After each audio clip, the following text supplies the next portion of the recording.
जय हिंद स्टूडेंट। आज की क्लास में हम पढ़ने वाले हैं करंट अफेयर्स, यानी कि समसामयिक जो घटनाएं अभी करंटली 2023 में और हमारी एग्जाम से पहले दैट मीन्स 2024 में घटी हुई हैं। उन घटनाओं से रिलेटेड कुछ इंपॉर्टेंट क्वेश्चंस मैंने आप लोगों के लिए यहाँ पर रेडी किए हैं स्टूडेंट, जो आपको एग्जाम से पहले पढ़कर जाना है। ये क्वेश्चंस मोस्ट इंपॉर्टेंट क्वेश्चंस पूरे साल भर का जो करंट अफेयर है उसमें से मैंने आप लोगों के लिए निकाले हैं, क्योंकि हमारे सिलेबस में करंट अफेयर के नाम से पर्टिकुलर एक टॉपिक तो नहीं दिया है, लेकिन करंट जो इवेंट्स हुए हैं वर्ल्ड लेवल पे और हमारे इंडिया लेवल पर घटनाएं घटी है और जो पर्सनालिटी है जो बहुत फेमस हुई है उनसे रिलेटेड क्वेश्चंस एग्जाम में पूछे जाते हैं। तो उन्हीं का निचोड़ है ये क्या करंट अफेयर 2023 और 24 जो आज इस क्लास में हम करने वाले। तो स्टूडेंट इन क्वेश्चनों को आप 2 या 4 बार पढ़ोगे तो आपको ये याद ही हो जाएंगे। मोस्ट इंपॉर्टेंट क्वेश्चन है, ज्यादा क्वेश्चन है नहीं। तो चलिए ये जो करंट अफेयर के क्वेश्चन है हम स्टार्ट कर लेते हैं स्टूडेंट। पहला क्वेश्चन है, मेजर ध्यानचंद खेल रत्न पुरस्कार 2023 से किसे सम्मानित किया गया? Who was awarded the major Dhyanchand Khel Ratna award 2023? तो मेजर ध्यानचंद खेल रत्न पुरस्कार पहले तो 2023 किसे मिला है स्टूडेंट, वो आप याद कर लीजिए। उसके बाद हम जो मेजर ध्यानचंद खेल रत्न पुरस्कार है उसकी डिटेल भी देख लेंगे। तो किसे मिला है स्टूडेंट ये? तो ये पेयर में मिला है, जोड़ी में मिला है। किसकी जोड़ी को मिला है? और बैडमिंटन में मिला है। रंकी रेड्डी, सात्विक साई राज और चिराग चंद्रशेखर शेट्टी, इन दोनों को मिला है। और ये किस में मिला है स्टूडेंट? बैडमिंटन में। ध्यान रखिएगा। तो option D is the right answer.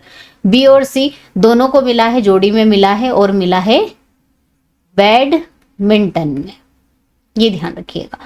चलिए आगे बढ़ते हैं। अब मेजर ध्यानचंद जब खेल रत्न पुरस्कार की बात हो रही है स्टूडेंट, तो इससे रिलेटेड कुछ most important questions, static questions भी आपको याद होना चाहिए। वैसे तो सारे स्पोर्ट्स और इंटरनेशनल और नेशनल अवार्ड्स मैंने करवा दिए हैं, लेकिन फिर भी यहाँ पर जब मेजर ध्यानचंद की बात हो रही है, इस खेल रत्न की बात हो रही है, तो हम देख लेते हैं कि इसमें क्या इंपॉर्टेंट है और क्या हमें और इसके बारे में जानना चाहिए।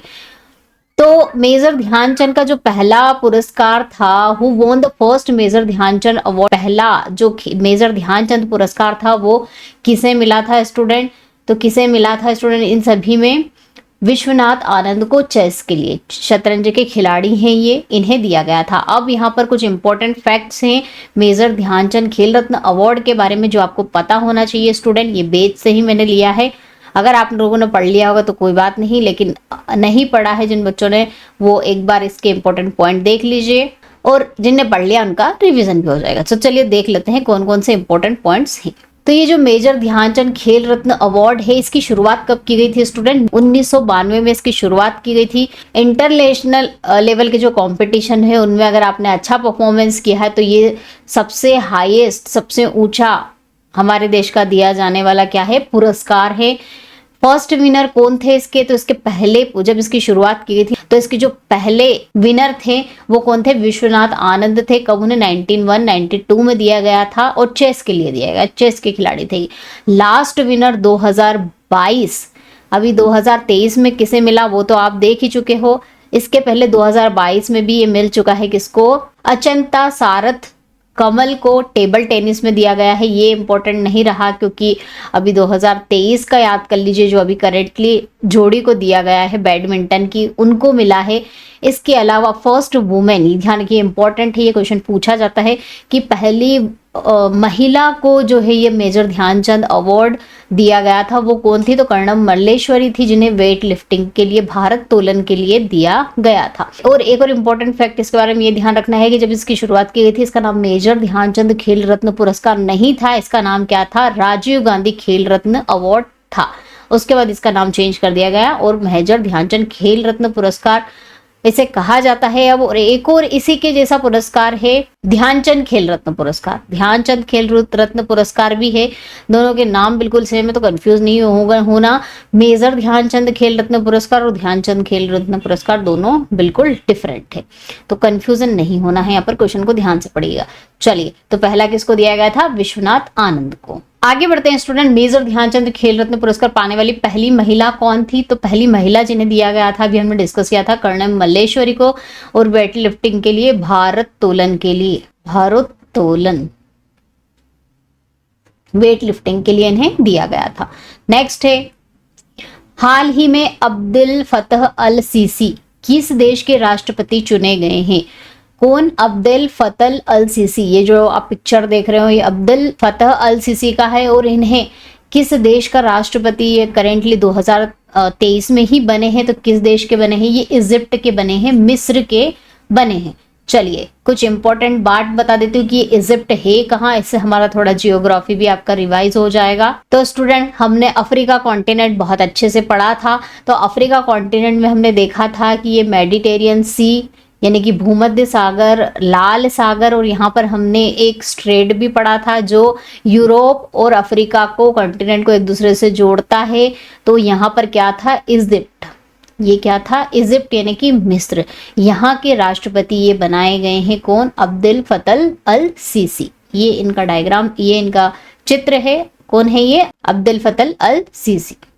नेक्स्ट क्वेश्चन है, पहले खेलो इंडिया पैरा गेम्स। तो खेलो इंडिया पैरा गेम्स पहले क्यों बोला है? क्योंकि ये जो खेलो इंडिया गेम्स थे इसमें पैरा गेम्स को अभी नया नया ही इंक्लूड किया गया, नए ही ये हुए हैं, पहली बार ही हुए हैं, इसलिए पहले खेलो इंडिया पैरा गेम्स 2023 जो हुए थे उनकी पदक तालिका में कौन सा राज्य पहले स्थान पर रहा? तो हमारे देश में ये गेम खेले गए थे, तो इसमें कौन सा राज्य पहले स्थान पर आया है स्टूडेंट? तो इसका राइट आंसर है हरियाणा। हरियाणा किस पर आया है? इस पदक तालिका में सबसे पहले नंबर पर, सबसे ज्यादा पदक जीतने वाला राज्य बना है हरियाणा। नेक्स्ट क्वेश्चन है स्टूडेंट, 2023 में अर्थशास्त्र के लिए नोबेल पुरस्कार से किसे सम्मानित किया गया? तो नोबेल पुरस्कार के लिए, वो नोबेल पुरस्कार वो भी किसमें? अर्थशास्त्र के क्षेत्र में किसे दिया गया student? Who has been awarded Nobel prize for the economics के लिए 2023 में किसे दिया गया स्टूडेंट? क्लाउडिया गोल्डिन को दिया गया। ये है क्लाउडिया गोल्डिन जिन्हें अर्थशास्त्री इकोनॉमी के क्षेत्र में नोबेल पुरस्कार दिया गया, जो कहां से बिलोंग करती है? USA, United state of America से बिलोंग करती है। चलिए जब नोबेल पुरस्कार की बात हो ही रही है तो स्टूडेंट इसके बारे में कुछ इंपॉर्टेंट क्वेश्चंस हम कर लेते हैं, स्टैटिक क्वेश्चंस जो एग्जाम में पूछे जाते हैं। तो क्वेश्चन है यहाँ पर, किस भारतीय को अर्थशास्त्र में नोबेल पुरस्कार मिला है? तो Indian economics who receive Nobel prize. तो नोबेल इकोनॉमिक्स के क्षेत्र में, अर्थशास्त्र के क्षेत्र में अभी 2023 का तो क्लाउडिया को दिया गया है, लेकिन हमारे इंडिया में किन किन को मिल चुका है? अभी ऑप्शन के अकॉर्डिंग अगर हम देखें तो अमर्त्य सेन को मिल चुका है स्टूडेंट, अर्थशास्त्र यानी कि इकोनॉमिक के क्षेत्र में। कब मिला इन्हें? 1998 में। और अभी 2000, इसके पहले 2019 में भी इकोनॉमी यानी कि इकोनॉमिक्स यानी कि अर्थशास्त्र में किसको मिला है? अभिजीत बैनर्जी को, अभिजीत बैनर्जी को मिला है, ध्यान रखिएगा। तो हमारे देश में अगर इकोनॉमी का लास्ट, सबसे लास्ट नोबेल प्राइज अगर आपसे पूछा जाए तो वो कौन होगा? अभिजीत बैनर्जी का नाम आएगा। 2019 में दिया गया है। अमर्त्य सेन को मिल चुका है 1998 में। चलिए आगे बढ़ते हैं। ऑस्कर अवार्ड 2023 में बेस्ट ओरिजिनल सॉन्ग का अवार्ड किसे मिला है? Who got the award for the best original song in Oscar award 2023? ये इसलिए इम्पोर्टेंट है क्योंकि हमारे देश का ही सॉन्ग है जो आपने सुना होगा, नाटू नाटू, है ना। इस सॉन्ग को मिला है ये ऑस्कर अवार्ड। और ये मूवी कौन सी थी? इसकी मूवी सभी को पता होगी, ट्रिपल आर मूवी का गाना है नाटू नाटू, जिसको ऑस्कर अवार्ड 2023 से सम्मानित किया गया। नेक्स्ट है, भारत के किस पारंपरिक नृत्य को यूनेस्को द्वारा अमूर्त सांस्कृतिक विरासत की सूची में जोड़ा गया है? Which traditional dance of India has been added to the list of intangible cultural heritage by the UNESCO? UNESCO द्वारा सांस्कृतिक विरासतों की सूची अलग अलग देशों में तैयार की जाती है। तो अभी इंडिया में जो कौन सा नृत्य है जिसे अमूर्त सांस्कृतिक यानी कि इंटेंजिबल कल्चर हेरिटेज की लिस्ट में इंक्लूड किया गया है, डाला गया है, तो वो कौन सा नृत्य है स्टूडेंट? गरबे को 2023 में इन्होंने इंक्लूड किया है अपनी लिस्ट के अंतर्गत, जो कि कहाँ पर, जहाँ कहाँ गरबा तो नवरात्रि में हर जगह किया जाता है, लेकिन कहाँ का फेमस नृत्य है ये? गुजरात का। सभी को पता होगा गुजरात का नृत्य है ये गरबा, जो नवरात्रि के समय में किया जाता है। नेक्स्ट है, हाल ही में किस राज्य में the best sustainable wildlife tourism state जीता? Which state has recently won the best sustainable wildlife tourism state? तो किस स्टेट ने जीता है स्टूडेंट ये? उत्तर प्रदेश, मध्य प्रदेश, केरल या कर्नाटका? तो इसका राइट आंसर क्या है? मध्य प्रदेश ने जीता है स्टूडेंट ये। मध्य प्रदेश के अंतर्गत जंगली जानवरों में जैसे कि टाइगर हो गया, चीता हो गया, इसके लिए बहुत ज़्यादा फेमस है, इसीलिए जंगली जानवरों की यहाँ पर बहुत सारे जंगली जानवरों की वैरायटी मिलती है, इसलिए इस स्टेट को the best sustainable wildlife tourism state के नाम से इन्होंने उपाधि जीती। चलिए आगे बढ़ते हैं। विश्व का सबसे बड़ा न्यूक्लियर फ्यूजन रिएक्टर किसने बनाया है? तो स्टूडेंट न्यूक्लियर फ्यूजन रिएक्टर कौन सा रिएक्टर होगा? सन यानी कि सूर्य के अंदर जो रिएक्शंस होती है न्यूक्लियर फ्यूजन की रिएक्शन होती है जिससे बहुत सारी एनर्जी निकलती है, तो उसी का ही एक रूप बनाया गया है जिसे कहते हैं न्यूक्लियर फ्यूजन रिएक्टर। तो ये किसने बनाया है स्टूडेंट? और वर्ल्ड का लार्जेस्ट न्यूक्लियर फ्यूजन रिएक्टर इसे कहा जाता है। तो ये किसके द्वारा बनाया गया? जापान और यूरोपियन यूनियन के द्वारा। और इसका नाम भी याद कर लीजिए, इसे कहते हैं JT60SA, इस रिएक्टर का नाम है। नेक्स्ट क्वेश्चन है स्टूडेंट, हाल ही में दुनिया का सबसे ऊंचा परमाणु अनुसंधान रिएक्टर किस देश में स्थापित किया गया है? अब सबसे बड़ा फ्यूजन रिएक्टर और सबसे ऊंचा परमाणु अनुसंधान रिएक्टर, इन दोनों में कंफ्यूज नहीं होना है, ये अलग है वो अलग है। In which country has the world's highest nuclear research reactor has been establish recently? तो किसके द्वारा ये एस्टैब्लिश किया गया है, किसके द्वारा स्थापित किया गया है? बोलीविया। बोलीविया कहाँ पर है? ये दक्षिण अमेरिका का एक कंट्री है बोलीविया। दक्षिण अमेरिका कॉन्टिनेंट हमने पढ़ा था, उसमें आपने बोलीविया का नाम सुना था। दक्षिण अमेरिका कॉन्टिनेंट में स्थित है ये एक कंट्री बोलीविया, जिसके द्वारा ये सबसे हाईएस्ट न्यूक्लियर रिसर्च रिएक्टर, अनुसंधान रिएक्टर स्थापित किया गया। नेक्स्ट क्वेश्चन है, हाल ही में संत सिंगाजी का मेला किस राज्य में आयोजित किया गया? In which state did the fair of Sant Singaji start recently? तो संत सिंगाजी, देखिए मेले जो रिसेंट हो चुके हैं उससे रिलेटेड क्वेश्चन एग्जाम में पूछे जाते हैं। तो संत सिंगाजी का मेला कहाँ पर हुआ है करेंटली स्टूडेंट? पहले तो आप वो देख लीजिए, इसका आंसर है मध्य प्रदेश में। संत सिंगाजी को निमाड़ के कबीर के नाम से भी जाना जाता है, ये मध्य प्रदेश के संत हैं स्टूडेंट। और यहाँ पर ये एक मानव निर्मित टापू बनाया गया है। इस मानव निर्मित टापू पर संत सिंगाजी की क्या है? समाधि है। और यहीं पर इसी टापू पर ये मेला आयोजित किया जाता है, संत सिंगाजी का मेला, जो कि मध्य प्रदेश में आयोजित किया जाता है। चल आगे बढ़ते हैं। भारत का पहला शहर कौन सा है जिसे यूनेस्को में सिटी ऑफ लिटरेचर के रूप में मान्यता दी गई है? तो यूनेस्को हमारे कल्चर और हमारी जो हेरिटेज साइट है उसके ऊपर काम करता है।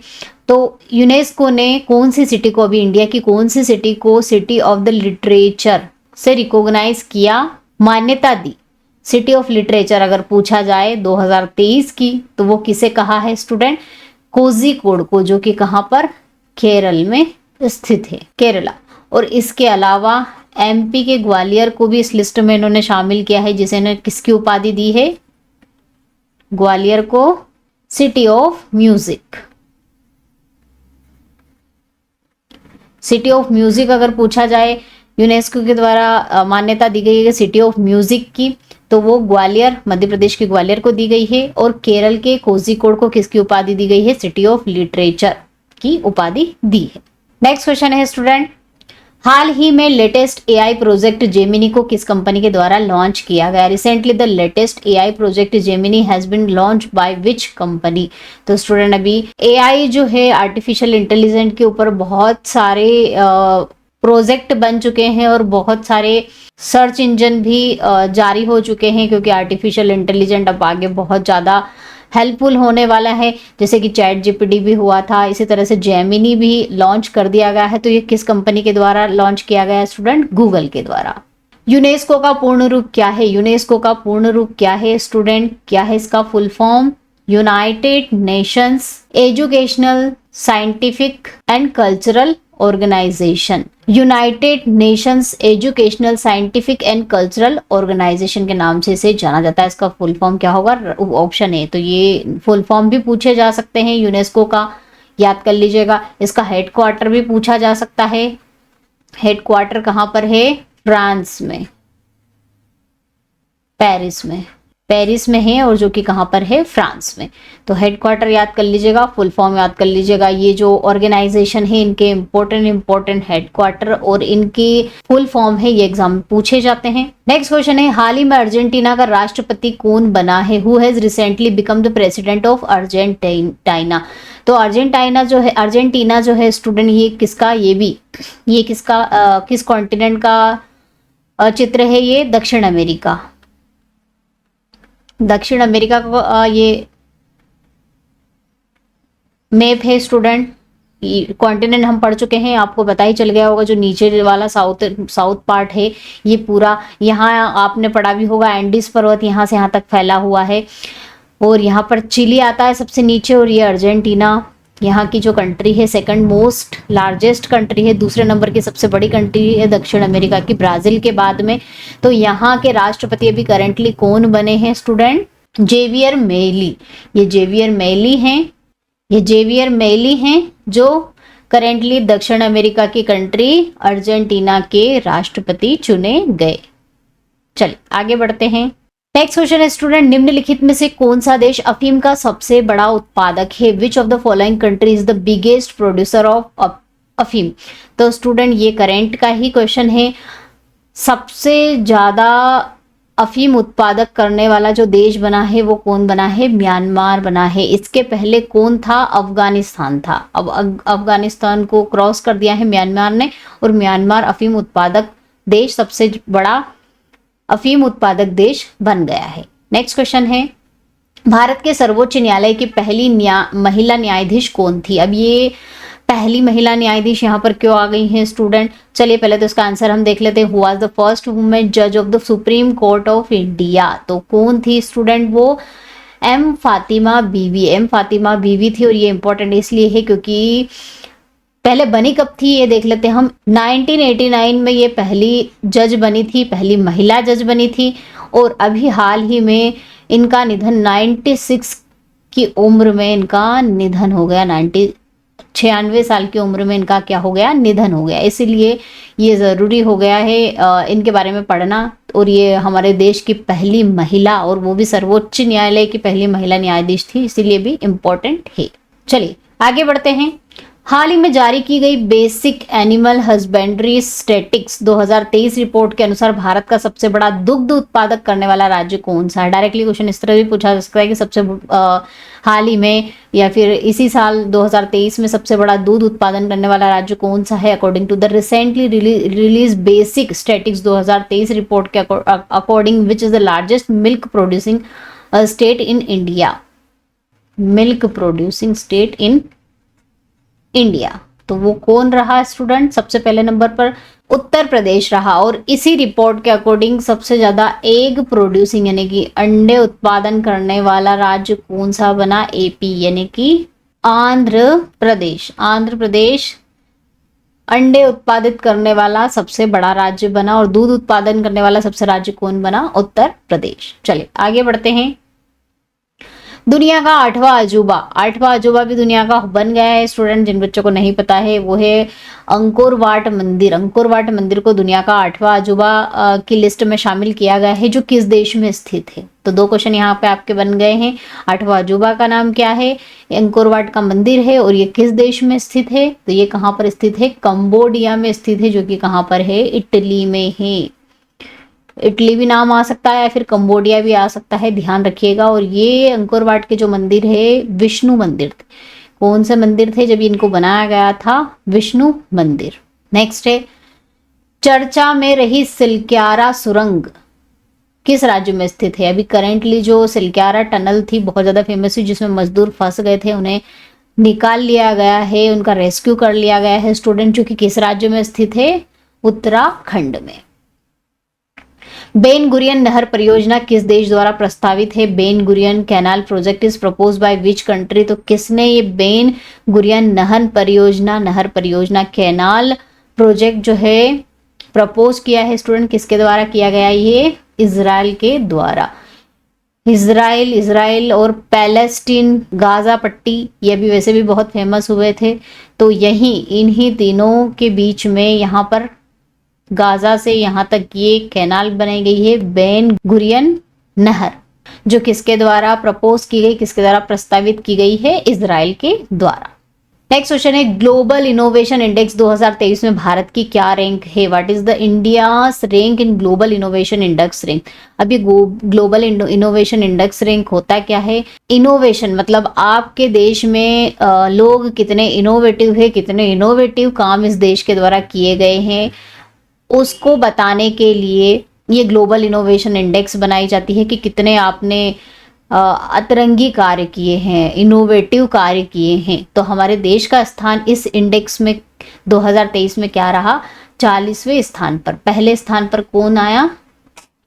स्विट्जरलैंड पहले स्थान पर आया है, और हमारे जो भारत है उसका स्थान क्या रहा? 40।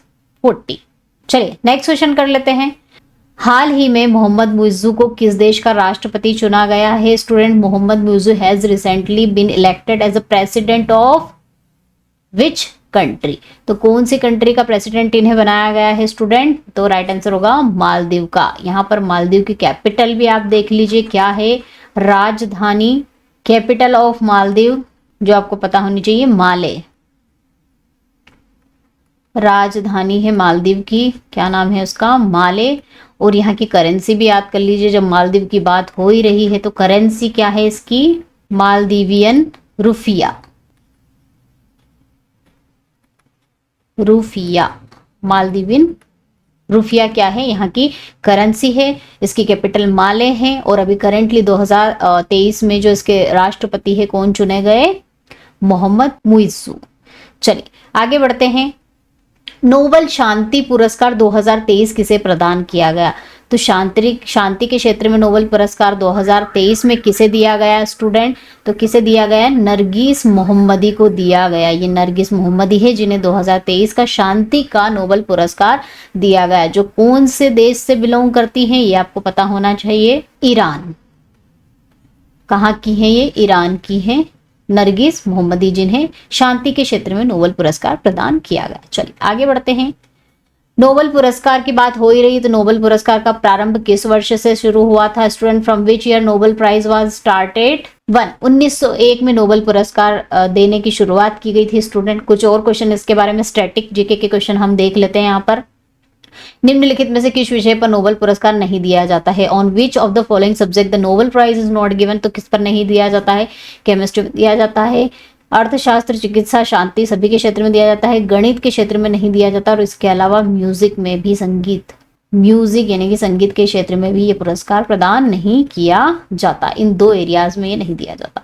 नेक्स्ट है, नोबेल पुरस्कार की स्थापना किस देश के द्वारा शुरू हुई थी? By which country was the Nobel prize establish? किसके द्वारा? USA, UK, Russia, Sweden. तो स्वीडन के द्वारा इसकी शुरुआत की गई थी, ध्यान रखिएगा।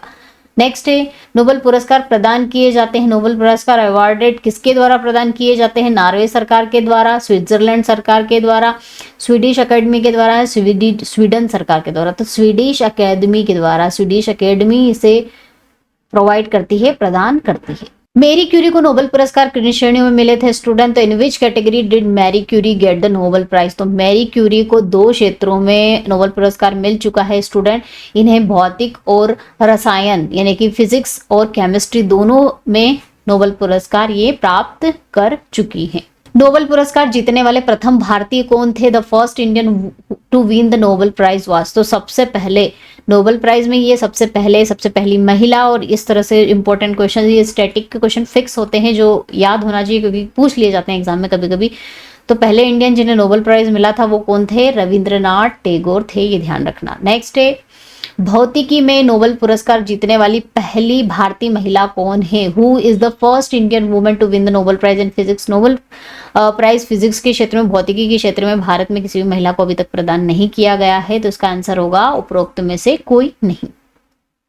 हरगोविंद खुराना को किस क्षेत्र में विशिष्ट योगदान के लिए नोबेल पुरस्कार प्रदान किया गया था? तो किसके लिए इन्हें नोबेल प्राइज प्रोवाइड किया गया था हरगोविंद खुराना को किस एरिया में? तो स्टूडेंट किस एरिया में? चिकित्सा व शरीर विज्ञान यानी कि मेडिसिन और फिजियोलॉजी के क्षेत्र में इन्हें प्रदान किया गया था, ध्यान रखिएगा। नेक्स्ट है भारतीय मूल के साहित्यकार जो कि नोबेल पुरस्कार से सम्मानित है, Indian origin literatures who have been awarded the Nobel prize. तो भारतीय मूल के लिटरेचर, भारतीय मूल के साहित्यकार, मूल शब्द आए तो आप कॉन्स्टिट्यूशन पढ़ चुके हो, समझ में आ जाना चाहिए कि है इंडिया के, लेकिन इंडिया में नहीं रहते थे। तो भारतीय मूल के साहित्यकार हैं वीसी नायपाल, जिन्हें किस क्षेत्र में? साहित्य के क्षेत्र में, लिटरेचर के एरिया में नोबेल प्राइज प्राप्त हुआ था वीसी नायपाल को, ध्यान रखिएगा। नेक्स्ट है भारत का और एशिया का सबसे पहला नोबेल पुरस्कार किसे दिया गया था?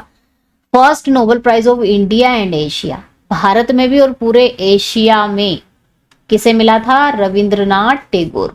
नोबेल पुरस्कार जीतने वाली पहली महिला कौन थी? Who was the first women to win Nobel prize? तो पहली महिला जिन्हें नोबेल प्राइज मिल चुका है वो कौन थी? मैरी क्यूरी, इन्हें मिला था सबसे पहली महिला को, और 2 क्षेत्र में मिल चुका है, फिजिक्स और केमिस्ट्री में। नोबेल पुरस्कार प्रतिवर्ष किस शहर में प्रदान किए जाते हैं? The Nobel prize are awarded annually in which city? Stockholm में, ओस्लो में, जिनेवा में या पेरिस में? तो स्टॉकहोम में दिए जाते हैं नोबेल प्राइज, जो कि कहां पर है? स्वीडन में। नेक्स्ट है स्वीडन में कौन सा नोबेल पुरस्कार प्रदान नहीं किया जाता? अब स्टॉकहोम में, स्वीडन में सारे क्षेत्रों में नोबेल प्राइज प्रदान किया जाता है, किसको छोड़ के? शांति यानी पीस को छोड़ के, ये नहीं दिया जाता है स्वीडन में। नेक्स्ट है अब तक के सबसे कम उम्र के नोबेल पुरस्कार विजेता कौन थे? जिन्हें सबसे कम उम्र में नोबेल प्राइज मिल चुका है वो कौन थी? मलाला यूसुफजई, जिन्हें 17 साल की उम्र में नोबेल प्राइज मिल चुका है। नेक्स्ट है 2023 में साहित्य के लिए नोबेल पुरस्कार किसे सम्मानित किया गया? Who has been awarded the Nobel prize for the literature in 2023? तो 2023 का नोबेल प्राइज वो भी किस क्षेत्र में? लिटरेचर, साहित्य के क्षेत्र में किसे मिला है स्टूडेंट? जॉन फॉसे को, जो कि क्या है? नॉर्वेजियन, नॉर्वे के हैं ये, जिन्हें साहित्य के क्षेत्र में 2023 का नोबेल पुरस्कार प्रदान किया गया। नेक्स्ट है हाल ही में इजराइल ने फिलिस्तीन के आतंकी समूह हमास के खिलाफ कौन सा ऑपरेशन शुरू किया था? तो इजराइल ने फिलिस्तीन का जो आतंकी समूह था हमास, बहुत बड़ा युद्ध चला स्टूडेंट ये, और बहुत फेमस भी रहा। तो जो ऑपरेशन इन्होंने चलाया था उस ऑपरेशन का क्या नाम था स्टूडेंट? ऑपरेशन आयरन स्वार्ड, ये ध्यान रखना।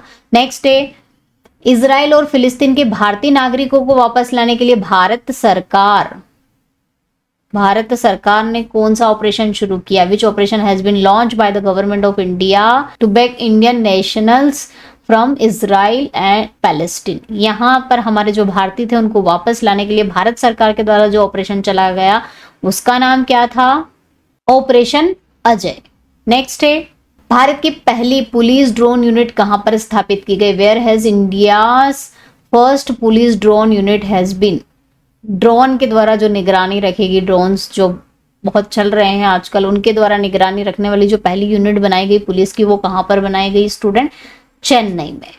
नेक्स्ट है हाल ही में चर्चा में रहा R21 मैट्रिक्स M टीका किस बीमारी से संबंधित है? किस बीमारी के लिए टीका बनाया गया है, अप्रूव कर दिया गया है? Recently discuss R21 matrix M vaccine is related to which disease? तो ये कौन सी बीमारी से रिलेटेड है? मलेरिया से। ध्यान रखिएगा 25 अप्रैल को हर साल वर्ल्ड मलेरिया डे सेलिब्रेट किया जाता है, ध्यान रखना। विश्व का मलेरिया दिवस कब मनाया जाता है? 25 अप्रैल को। नेक्स्ट क्वेश्चन है नॉर्थ चैनल को पार करने वाले दुनिया की सबसे कम उम्र के व्यक्ति कौन बने? Who become the youngest person in the world to cross the north channel?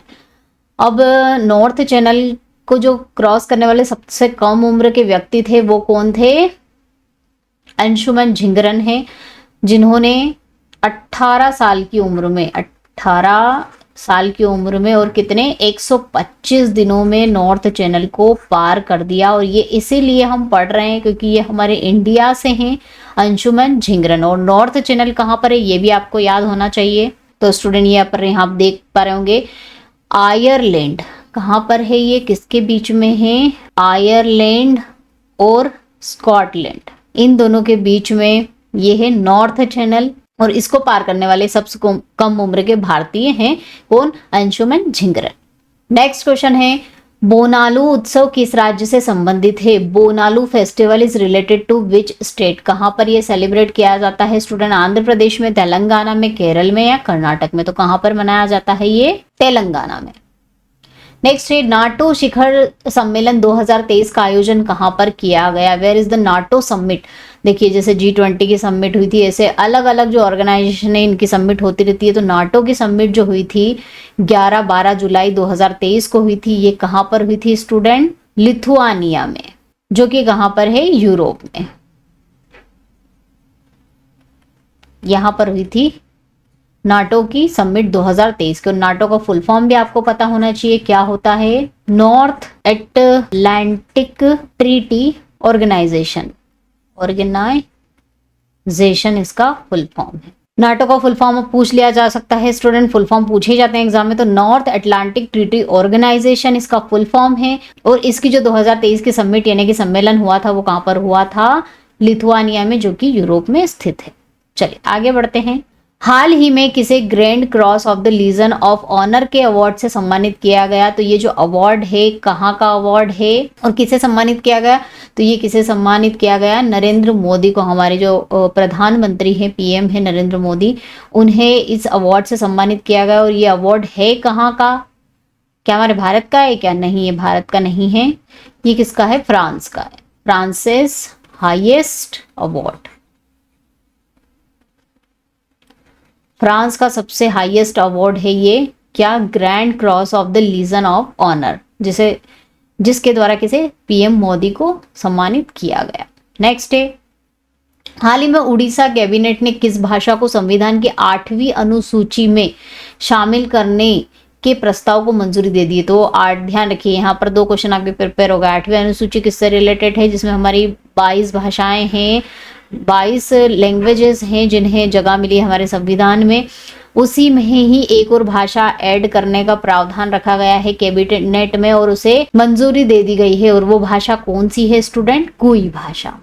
Next है, हाल ही में चर्चा में रहा अकीरा क्या है? तो what is the Akira which has been recently in news? तो अकीरा है क्या स्टूडेंट? क्या ये एंटीवायरस है, वायरस है, माउस है, ऑपरेटिंग सिस्टम का नाम है अकीरा? तो क्या है? ये एक वायरस है अकीरा, जो क्या करता है, जिसको इंटरनेट की मदद से ये फाइल्स के साथ आपके कंप्यूटर में डाल दिया जाता है और वहाँ से ये फाइल्स को लॉक कर देता है, आपकी फाइल को लॉक कर देता है और फिरौती मांगता है, पैसे मांगता है। अगर आपको कुछ इंपॉर्टेंट फाइल है और जो लॉक हो चुकी है और उसको आपको अनलॉक करना है, उसकी ज़रूरत है, तो ये फिर उसके लिए पैसे मांगते हैं। तो ये ज़्यादातर, वैसे हमारे कंप्यूटर में तो ऐसा इंपॉर्टेंट डाटा होता नहीं है, लेकिन जो गवर्नमेंट है और बड़ी बड़ी ऑर्गेनाइजेशन है, एजेंसीज हैं, इनके डाटा में अगर ये वायरस चला जाएगा और इनकी फाइल को लॉक कर देगा, ज़्यादा नुकसान नहीं होता, सिर्फ लॉक कर देता, हम फाइल खोल नहीं पाते, तो फिर ये पैसे मांगते हैं, फिरौती मांगते हैं। तो कौन सा वायरस करता है ऐसा काम? Akira virus. नेक्स्ट है, इनमें से किसी G20 में से 21वें सदस्य के रूप में शामिल किया गया? मोस्ट इंपोर्टेंट क्वेश्चन है student. Who among this include the G20 में पहले G20 क्यों कहते हैं? क्योंकि इसमें 20 जो थे क्या थे? देश या सदस्य शामिल थे। अब इसमें एक और, ये जब G20 की समिट बैठक हमारे देश में, भारत में हुई है अभी 2023 में, कहाँ पर हुई है? इंडिया में हुई है। तो इंडिया में ही ऐड किया गया है 21वां मेंबर इसका। भी ये G20 नहीं रहेगा क्योंकि 20 तो क्या था, 20 इसमें मेंबर थे, अब 21 हो जाएंगे। और कौन ऐड हुआ है स्टूडेंट इसमें? अफ्रीकन यूनियन, अफ्रीकन संघ जो है वो ऐड हुआ है एज अ मेंबर, 21वां मेंबर। ध्यान रखिएगा, इंपॉर्टेंट क्वेश्चन है। नेक्स्ट है, सूर्य मिशन आदित्य L1 को किस प्रक्षेपण यान के द्वारा छोड़ा गया? सूर्य mission Aditya L1 has been launch from which launch vehicle?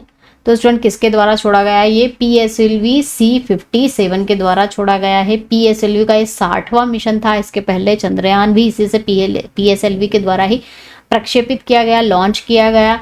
Aditya L1 सूर्य की स्टडी करने के लिए, सन की स्टडी करने के लिए भेजा गया है। जो लैंग्रेज पॉइंट, जो हमारी पृथ्वी और सूर्य के बीच में ऐसा पॉइंट लैंग्रेज पॉइंट कहते हैं, उस पर ये स्थापित किया गया है आदित्य L1, जो सूर्य की स्टडी करेगा। और यहाँ पर क्या होता है, जो ग्रेविटेशन होता है बिल्कुल दोनों का बराबर लगता है, बैलेंस में रहता है। ठीक है, तो यहाँ पर लैंग्रेज पॉइंट पर ये स्थापित किया गया है आदित्य L1, जो कि किसके द्वारा? PSLV C57 के द्वारा स्थापित किया गया। नेक्स्ट है, 132वां डूरंड कप 2023 का खिताब किसने जीता? तो डूरंड कप किस क्षेत्र में दिया जाता है? फुटबॉल के क्षेत्र में दिया जाने वाला कप है ये। और 132वां डूरंड कप है जो 2023 का, वो किसे प्रदान किया गया? मोहन बागान को। और ये किस में दिया जाता है डूरंड कप? फुटबॉल के क्षेत्र में, ध्यान रखिएगा। नेक्स्ट है 53वां दादा साहेब फाल्के पुरस्कार से किसे सम्मानित किया गया? तो अभी जो 53वां रिसेंटली दादा साहब फाल्के पुरस्कार जो दिया गया वो किसे दिया गया? Who has honoured with the 53 Dada Saheb Phalke award? Waheeda Rehman को दिया गया। ये वहीदा रहमान है जिन्हें ये अवार्ड दिया गया, दादा साहब फाल्के अवार्ड। नेक्स्ट है देश की पहली सोलर सिटी कौन सी है? विच is the countries first solar city? तो हमारे देश की जो पहली सोलर सिटी है कौन सी है? तो कौन सी है स्टूडेंट? सांची, मध्य प्रदेश। मध्य प्रदेश की सांची को सोलर सिटी, पहली सोलर सिटी बनाया गया, जो कहां पर है? रायसेन जिले में। जिला पूछा जाए रायसेन, स्टेट पूछा जाए मध्य प्रदेश, और जगह पूछी जाए तो किसे? सांची को। नेक्स्ट है वन नेशन वन इलेक्शन हेतु किसकी अध्यक्षता में समिति का गठन किया गया? Under whose chairmanship has the committee been form for the one nation one election? देखिए अभी इलेक्शन अलग अलग टाइम पर होते हैं, तो ऐसा कमेटी बनाई गई है और कहा गया है कि पहले ऐसा होता था लेकिन अब चेंज हो गया है। पहले क्या होता है, सारे इलेक्शन एक साथ होते थे और अब थोड़ा अलग अलग होते हैं, लोकसभा राज्यसभा के सब अलग। तो सब कहते हैं कि जो इलेक्शन है वो सभी के एक साथ ही हो, तो उसके लिए ये कमेटी बनाई गई जिसकी अध्यक्षता कौन कर रहे हैं? रामनाथ कोविंद। इनकी अध्यक्षता में इस समिति का गठन किया गया। नेक्स्ट है हाल ही में भाभा परमाणु अनुसंधान केंद्र बार्क का फुल फॉर्म क्या है? Bhabha atomic research centre, full form पूछ लिया जा सकता है एग्जाम में, का निर्देशक किसे बनाया गया? तो किसे बनाया गया? Director of Bhabha atomic research centre के डायरेक्टर कौन बने हैं? विवेक भासिन को बनाया गया। नेक्स्ट है राष्ट्रीय अंतरिक्ष दिवस किस दिन मनाया जाएगा? National space day will be celebrated on which day? सभी को पता होगा, बहुत इंपॉर्टेंट है। कब मनाया जाएगा? 23 अगस्त को। क्यों मनाया जाएगा 23 अगस्त को? क्योंकि इस दिन हमारा चंद्रयान ने सफल लैंडिंग करी थी साउथ पोल पर, चंद्रमा के, for landing of Chandrayaan 3 on south pole. इस उपलक्ष्य में ये जो है अंतरिक्ष दिवस, राष्ट्रीय अंतरिक्ष दिवस, नेशनल स्पेस डे सेलिब्रेट किया जाएगा हर साल 23 अगस्त को। नेक्स्ट है वर्ल्ड एथलेटिक चैंपियनशिप में गोल्ड जीतने वाले पहले भारतीय कौन बने? अब ऐसे तो इसलिए इंपॉर्टेंट है क्योंकि गोल्ड जीता है, तो किन्होंने जीता है? किसमें? वर्ल्ड एथलेटिक चैंपियनशिप में गोल्ड जीतने वाले पहले भारतीय कौन बने हैं? नीरज चोपड़ा। नेक्स्ट है बगवाल मेले या फिर देवीधुरा मेले का संबंध किस राज्य से है? बगवाल फेयर या फिर Devidhura fair is related to which state? कहां पर ये मेला लगता है? बगवाल या फिर देवीधुरा के नाम से भी इसे जाना जाता है। कहां पर है लगता है स्टूडेंट? ये उत्तराखंड में। नेक्स्ट है 9वां महिला फीफा फुटबॉल विश्व cup, 9th women FIFA world cup 2023 किसने जीता? तो किसने जीता? स्पेन ने, ऑस्ट्रेलिया ने, इंग्लैंड ने, अर्जेंटीना ने। तो किसने जीता स्टूडेंट? ये स्पेन ने जीता। और किसको हराया? इंग्लैंड को। इंग्लैंड को हराकर स्पेन ने ये फीफा वर्ल्ड कप 2023, वो भी वुमेन फीफा वर्ल्ड कप जीता। नेक्स्ट है चंद्रमा के दक्षिणी ध्रुव पर उतरने वाला पहला देश कौन सा बना है? सभी को पता होगा, which is the first country to land on the south pole of the moon? कौन बना? भारत। चंद्रयान 3 भेजा गया था इसके लिए। नेक्स्ट है 15वें ब्रिक्स शिखर सम्मेलन का आयोजन किस देश में किया? ब्रिक्स की जो समिट हुई थी 2023 में, हमने नाटो की समिट देखी, G20 की समिट देखी, G7 भी आगे आएगा। ब्रिक्स की समिट की बात कर रहे हैं तो ब्रिक्स की जो समिट हुई थी, सम्मेलन हुआ था, वो किस कंट्री में हुआ था? भारत में, ब्राजील में, चीन में या दक्षिण अफ्रीका में, साउथ अफ्रीका में? तो कहां पर हुआ था? साउथ अफ्रीका में हुआ था। और यहाँ पर ब्रिक्स का फुल फॉर्म भी पूछ लिया जाता है। बी से यहाँ पर क्या होता है? ब्राजील, आर से रशिया, आई से इंडिया, सी से चाइना और एस से साउथ अफ्रीका। ये इन कंट्रियों के नाम पर जब भी बनाई गई थी तो इन कंट्रियों के नाम पर इसका नाम ब्रिक्स रखा गया था। अब इसका जो सम्मेलन हुआ था, समिट हुई थी अभी करेंटली वाली, वो कहां पर हुई थी? दक्षिण अफ्रीका में, साउथ अफ्रीका। नेक्स्ट क्वेश्चन है चेस वर्ल्ड कप 2023 का खिताब किसने जीता? तो चेस जो वर्ल्ड कप हुआ था 2023, उसका जो है टाइटल किसने जीता है? किसने जीता है स्टूडेंट? विश्वनाथ आनंद चेस से संबंधित है, इस पे आंसर पे टिक नहीं करना है हमें। मैग्सन कार्लसन ने ये चेस वर्ल्ड कप 2023 का खिताब जीत लिया है। नेक्स्ट है, हाल ही में डब्ल्यूएचओ ने किस देश को ट्रैकोमा मुक्त देश घोषित कर दिया है? Who has been recently declare which country has a trachoma free country? तो ट्रैकोमा बीमारी मतलब वहां पर से खत्म हो चुकी है, तो किसने किसको घोषित किया डब्ल्यूएचओ ने, वर्ल्ड हेल्थ ऑर्गेनाइजेशन ने स्टूडेंट? इराक, ईरान और इराक में कंफ्यूज नहीं होना है, इराक को ट्रैकोमा फ्री घोषित कर दिया गया है। नेक्स्ट है, अमेजन इंडिया का पहला फ्लोटिंग सेंटर किस राज्य में शुरू किया गया? Amazon India first floating centre has been launch in which state? तो अमेजन इंडिया का फ्लोटिंग सेंटर का मतलब क्या है? तो स्टूडेंट, अमेजन ने डिलीवरी को फास्ट करने के लिए, अमेजन पे सभी को पता है शॉपिंग करते हैं, ऑनलाइन शॉपिंग प्लेटफॉर्म है, तो यहाँ पर डिलीवरी को फास्ट करने के लिए फ्लोटिंग सेंटर बना दिया गया है। और कहाँ पर जरूरत लगेगी? जहाँ पर पानी ज़्यादा होता है। कहाँ पर होता है? जम्मू एंड कश्मीर में ये शुरू किया गया फ्लोटिंग सेंटर अमेजन इंडिया के द्वारा, डिलीवरी को फास्ट करने के लिए, सभी को डिलीवरी मिल सके सामानों की, इसलिए जम्मू कश्मीर में ये शुरू किया गया। नेक्स्ट है, रेमन मैग्सेसे अवार्ड 2023 किस भारतीय को प्रदान किया जाएगा या प्रदान किया गया? Which India will be given the Ramon Magsaysay award 2023 किसे दिया गया है? डॉक्टर रवि कन्नन को रेमन मैग्सेसे अवार्ड 2023 प्रदान किया गया है स्टूडेंट। अब यहाँ पर रेमन मैग्सेसे अवार्ड के बारे में कुछ इंपॉर्टेंट पॉइंट्स हैं, वो आपको स्टैटिक जीके भी इस अवार्ड का पता होना चाहिए, क्योंकि ये भी रिसेंटली दिया गया है, तो स्टैटिक क्वेश्चन भी बन सकते हैं स्टूडेंट यहाँ से। तो हम देख लेते हैं कि क्या है ये, स्टैब्लिश कब हुआ था?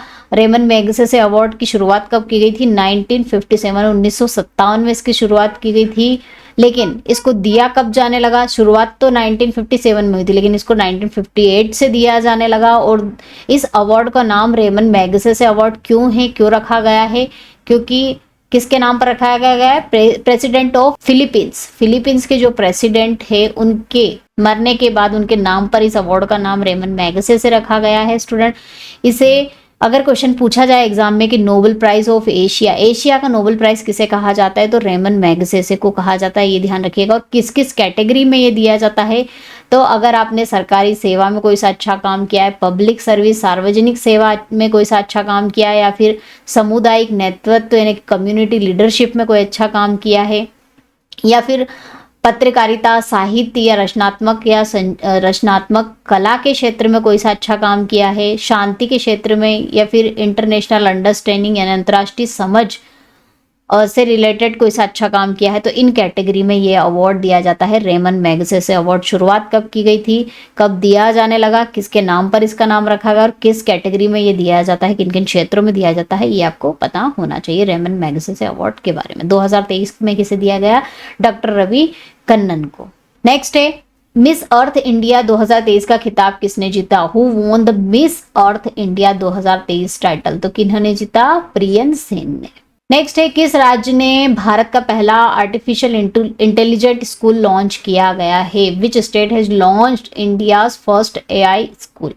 तो पहला आर्टिफिशियल इंटेलिजेंट स्कूल, यहाँ पर एआई का यूज किया जाएगा बच्चों को पढ़ाने के लिए, वो कहाँ पर स्थापित किया गया है स्टूडेंट? कहाँ पर शुरू किया गया है स्टूडेंट पहला एआई स्कूल? केरल में। कहाँ पर?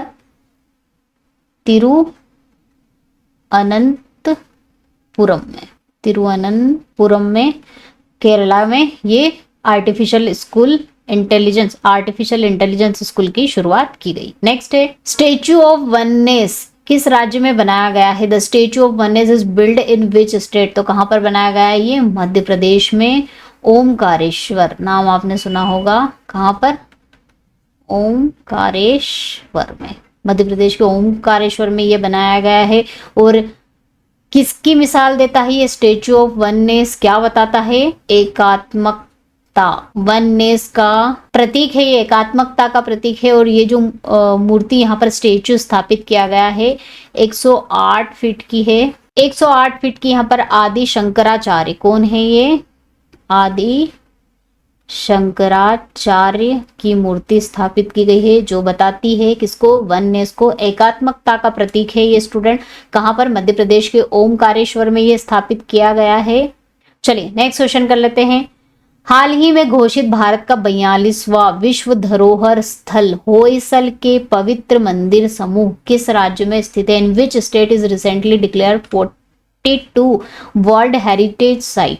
वर्ल्ड हेरिटेज साइट ऐड होती रहती है टाइम टू टाइम स्टूडेंट, तो यहाँ 42 वर्ल्ड हेरिटेज साइट हमारे देश में हो चुकी है। 42 नंबर की कौन ऐड हुई है? होयसल के मंदिर, पवित्र मंदिर ऐड हुए हैं, जो कहाँ पर स्थित हैं? कर्नाटका में, ये ध्यान रखना। नेक्स्ट है 128वां संविधान संशोधन विधेयक 2023 किससे संबंधित है? तो ये 128वां संविधान संशोधन विधेयक 2023 में लाया गया है स्टूडेंट।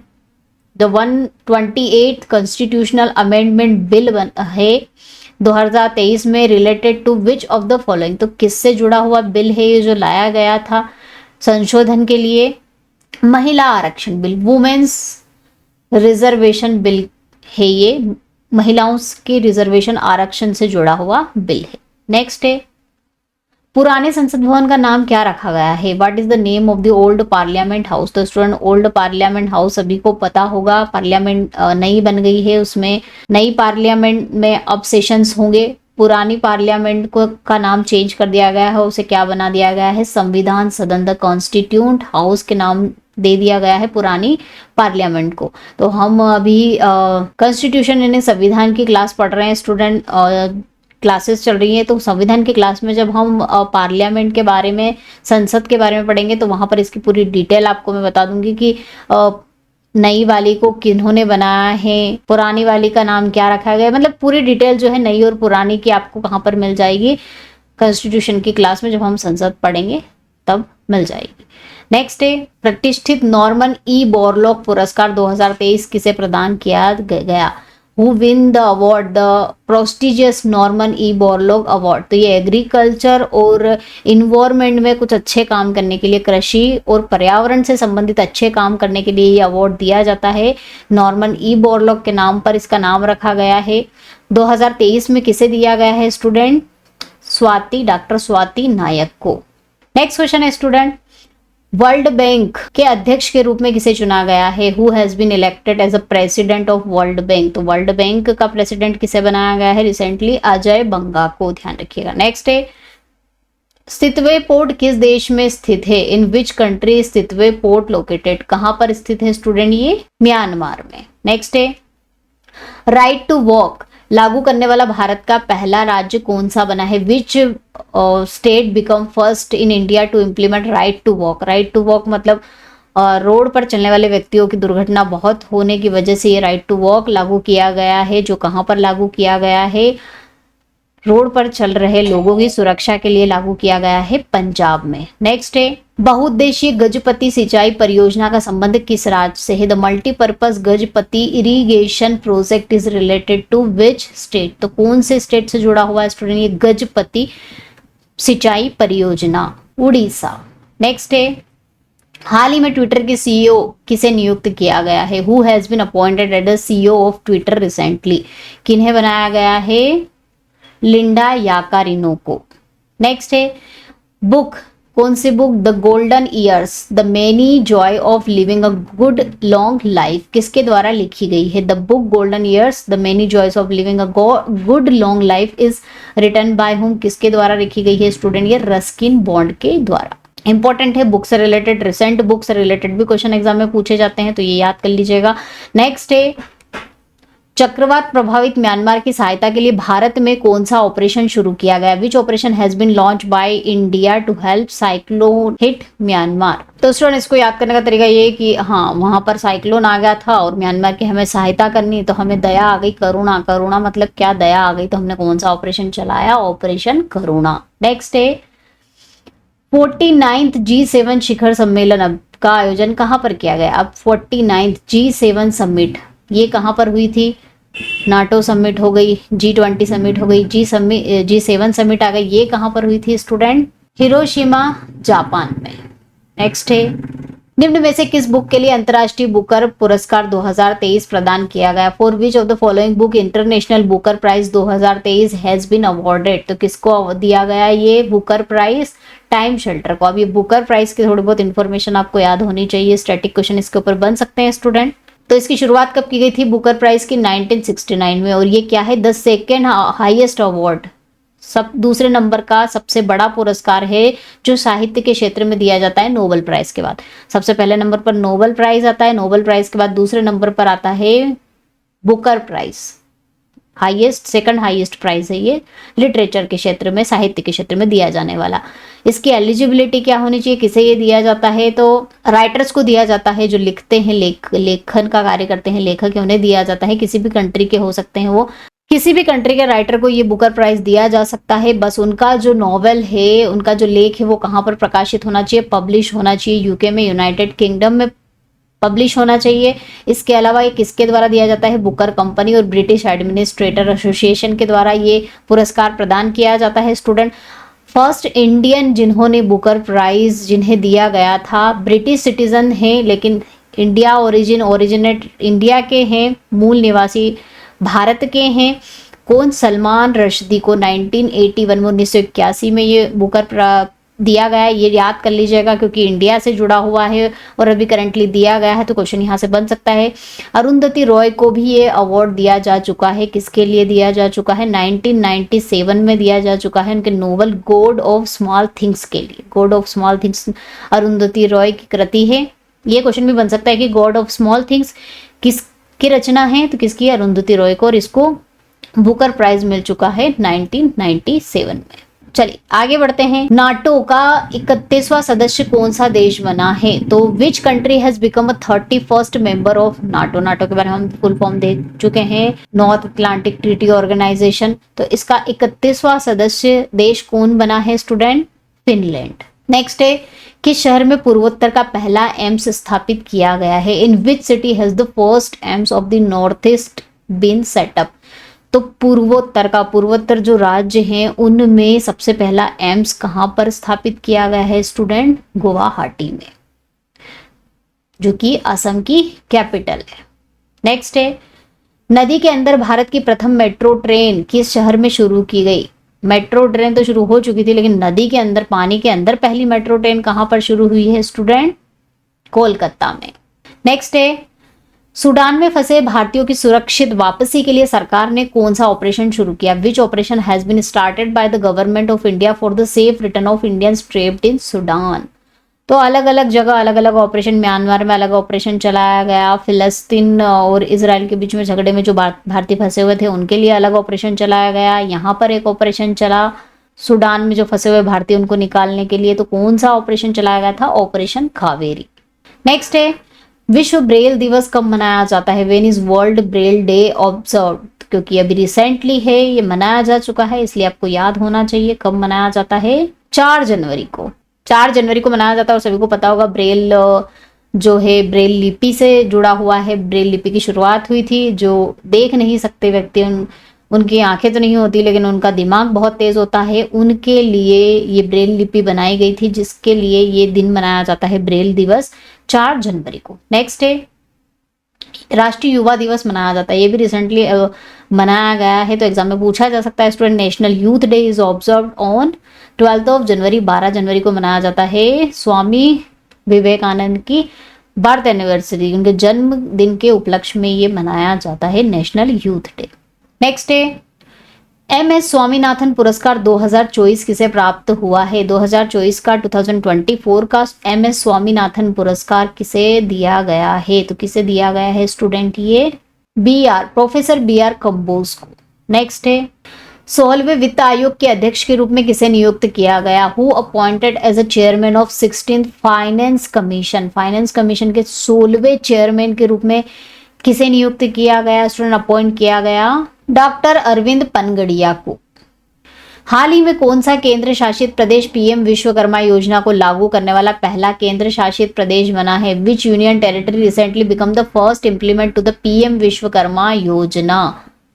तो पीएम विश्वकर्मा योजना जो लघु उद्योग हैं, जो उद्योग हैं, उनको फाइनेंशियल सपोर्ट प्रोवाइड करने के लिए योजना बनाई गई। और सबसे पहली ये टेरिटरी यानी कि केंद्र शासित प्रदेश जिसमें ये इम्प्लीमेंट की गई है, लागू की गई है, वो कौन सा है? जम्मू और कश्मीर में। नेक्स्ट है, अयोध्या में राम की मूर्ति किसने बनाई? Who carved the Ram statue in Ayodhya? तो किसके द्वारा बनाई गई? स्टूडेंट पूछा जा सकता है ये अरुण योगीराज के द्वारा। किस संगठन में एक्सपोसेट मिशन लॉन्च किया गया? किस संगठन ने किया है ये XPoSat mission launch? Which organisation launch the XPoSat mission? NASA के द्वारा, ईएसए, इसरो या फिर रोस्कोमोस के द्वारा? तो किसके द्वारा? ISRO, Indian space research organisation इसका फुल फॉर्म है। भारतीय अंतरिक्ष अनुसंधान संगठन जिसने चंद्रयान 3 को भी लॉन्च किया है, उन्होंने अभी एक्सपोसेट मिशन लॉन्च किया है। ये क्या होता है? इसका पहले फुल फॉर्म देख लीजिए, एक्सरे पोलरीमीटर सैटेलाइट इसका फुल फॉर्म है। हमारे यूनिवर्स में बहुत सारी सेलेस्टियल बॉडीज मिलेंगी, तो उन सेलेस्टियल बॉडी से निकलने वाली एक्सरे जो हैं, एक्सरे को ये मेजर करेगा, उसकी स्टडी करेगा कौन? एक्सपोसेट। और इसमें ब्लैक होल से निकलने वाली जो एक्सरेज हैं उसकी स्टडी भी की जाएगी एक्सपोसेट के द्वारा, जो किसके द्वारा लॉन्च किया गया? इसरो के द्वारा। नेक्स्ट है, संयुक्त सैन्य अभ्यास डेजर्ट साइक्लोन 2024 में किन 2 देशों ने भाग लिया? Which 2 country participate in the joint military exercise desert cyclone? Desert भी एक एक्सरसाइज हो चुकी है, साइक्लोन भी एक एक्सरसाइज हो चुकी है, लेकिन यहाँ पे डेजर्ट साइक्लोन की बात करिए, दोनों को जोड़ के 3 एक्सरसाइज हो जाएंगी। डेजर्ट नाम अलग है, साइक्लोन अलग है और डेजर्ट साइक्लोन अलग है। तो यहाँ पर डेजर्ट साइक्लोन 2024 की पूछी है, जो किन 2 देशों के बीच में हुई है? ऑब्वियसली भारत में तो हुई है, भारत और यूएई के बीच में ये मिलिट्री एक्सरसाइज हुई है, जॉइंट मिलिट्री एक्सरसाइज। नेक्स्ट है, भारत का पहला पूर्णतः लड़कियों वाला सैनिक स्कूल किस शहर में स्थापित किया गया? In which city is India first all girls Sainik school located? जिसमें लड़कियां ही पढ़ेंगी वो सैनिक स्कूल पहला कहां पर बनाया गया है? वृंदावन, उत्तर प्रदेश में। नेक्स्ट है, प्रवासी भारतीय दिवस यानी कि NRI day non resident Indian से नॉन रेसिडेंट्स ऑफ इंडिया, इसका फुल फॉर्म है। एनआरआई का पूछा जा सकता है, ये कब मनाया जाता है और क्यों मनाया जाता है? महात्मा गांधी दक्षिण अफ्रीका से भारत वापसी आए थे, इस उपलक्ष्य में एनआरआई डे मनाया जाता है, जो कि हर साल कब मनाया जाता है स्टूडेंट? कब मनाया जाता है? 9 जनवरी को। 9 जनवरी को एनआरआई डे सेलिब्रेट किया जाता है हर साल। नेक्स्ट है, 4 स्टार्स ऑफ डेस्टिनी पुस्तक की जीवनी पर आधारित है। किसकी जीवनी पर आधारित है ये? Whose biography is the book 4 star of destiny? तो किसकी है स्टूडेंट ये? तो इसका राइट आंसर क्या है? किसकी बायोग्राफी है ये स्टूडेंट? किसकी जीवनी है? जनरल एमएन नरवणे की। नेक्स्ट है, आदित्य L1 मिशन की परियोजना निर्देशक कौन है? Who is the project director of Aditya L1 mission?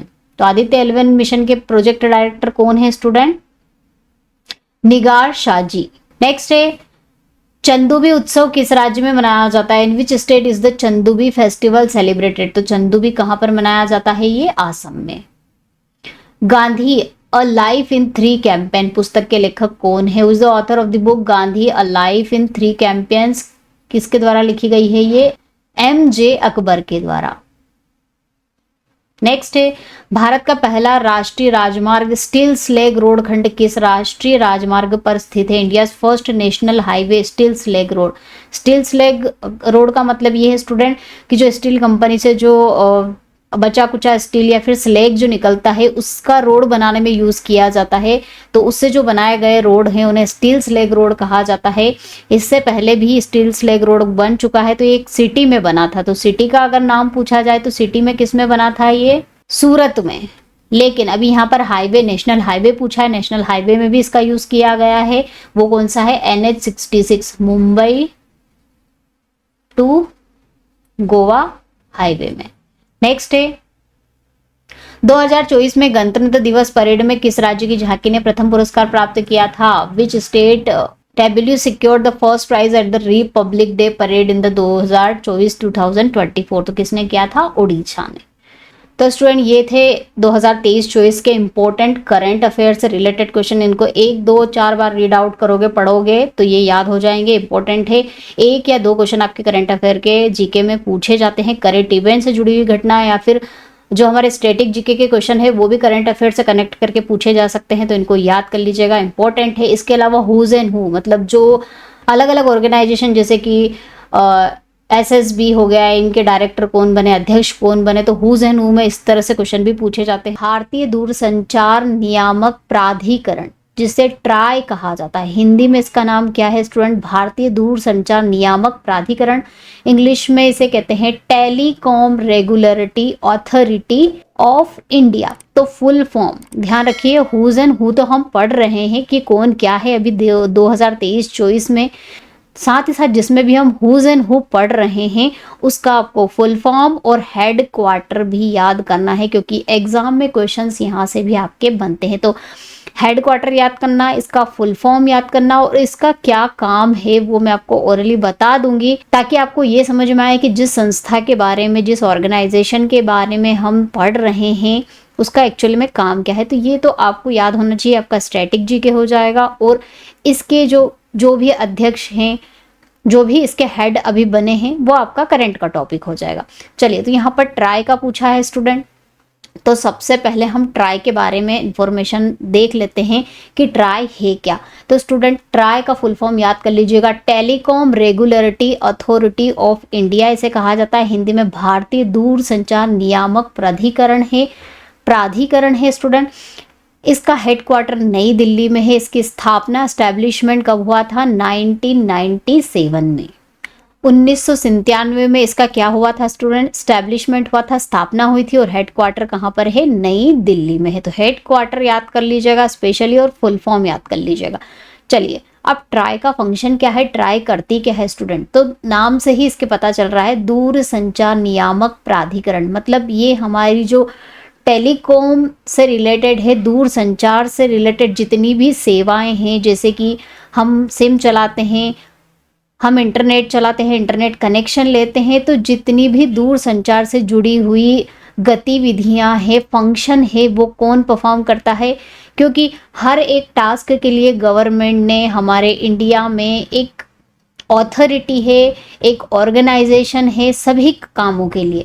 तो हमारे दूर संचार ऑर्गेनाइजेशन है, जो ऑथोरिटी है हमारे देश की, वो कौन सी है? ट्राई है। इसके अंतर्गत ही हमारे फोन की सिम से जुड़ी हुई गतिविधियां, हमारे इंटरनेट से जुड़ी हुई गतिविधियां, ये सब गवर्नमेंट में कौन हैंडल करता है? ट्राई हैंडल करती है, ये ध्यान रखिएगा। तो ये इसका फंक्शन हो गया। ट्राई का नाम जैसे ही आपके पास ट्राई आप वर्ड सुनो तो ट्राई का मतलब समझ जाना, आपका इंटरनेट हो गया, आपका फोन कॉल्स हो गए, है ना, ये सब कौन हैंडल करती है? ट्राई हैंडल करती है। चलिए, अब ये तो ट्राई के बारे में इंट्रोडक्शन हो गया। अब हम देख लेते हैं कि अभी जो अध्यक्ष बने हैं, दैट मीन्स चेयरमैन अपॉइंट हुए हैं ट्राई के 2023-24 की, वो कौन है? तो कौन है स्टूडेंट? वो अनिल कुमार लाहोटी। ध्यान रखिएगा, अनिल कुमार लाहोटी इसके चेयरमैन अध्यक्ष बने हैं।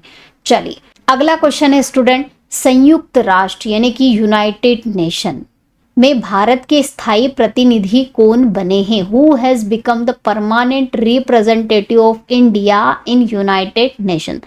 यूनाइटेड नेशन एक वर्ल्ड वाइड ऑर्गेनाइजेशन है, अलग अलग देशों के अलग अलग कंट्रीज के मेंबर्स इसमें जुड़े हुए हैं। यूएन में इसकी अलग अलग ब्रांचेस है, जैसे कि आप नर्सिंग असिस्टेंट के हो तो आपको WHO के बारे में पता होगा। वर्ल्ड हेल्थ ऑर्गेनाइजेशन वो किसकी संस्था है, किसकी एजेंसी है, किसके अंडर काम करती है? यूएन के। तो इस तरह से यूएन की अलग अलग एजेंसियां हैं स्टूडेंट, बहुत बड़ी ऑर्गेनाइजेशन है यूएन।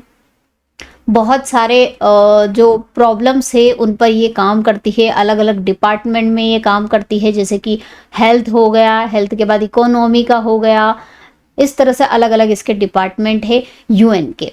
तो यूएन में जो मेंबर्स होते हैं, अलग अलग कंट्री के मेंबर्स होते हैं, सदस्य होते हैं, प्रतिनिधि होते हैं। तो हमारे देश के अभी जो यूएन में प्रतिनिधि है, परमानेंट रिप्रेजेंटेटिव जिन्हें कहा जाता है, स्थायी प्रतिनिधि जो है, वो कौन बने हैं स्टूडेंट? तो कौन बने हैं? वो अरिंदम बागची। ध्यान रखिएगा, अरिंदम बागची बने हैं स्थायी प्रतिनिधि यूएन में। अब चलिए, यूएन के बारे में कुछ इंपॉर्टेंट बातें जान लीजिए, क्योंकि एग्जाम में क्वेश्चन यहां से भी बनता है। यूएन का फुल फॉर्म यूनाइटेड नेशंस है। स्टैब्लिशमेंट, स्थापना कब हुई थी इसकी?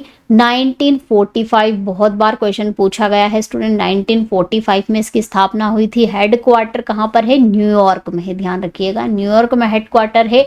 प्रेसिडेंट, ये तो हमारे इंडिया के रिप्रेजेंटेटिव पूछे गए हैं, लेकिन अगर प्रेसिडेंट पूछ लिए जाएं इसके यूएन के, तो वो कौन है?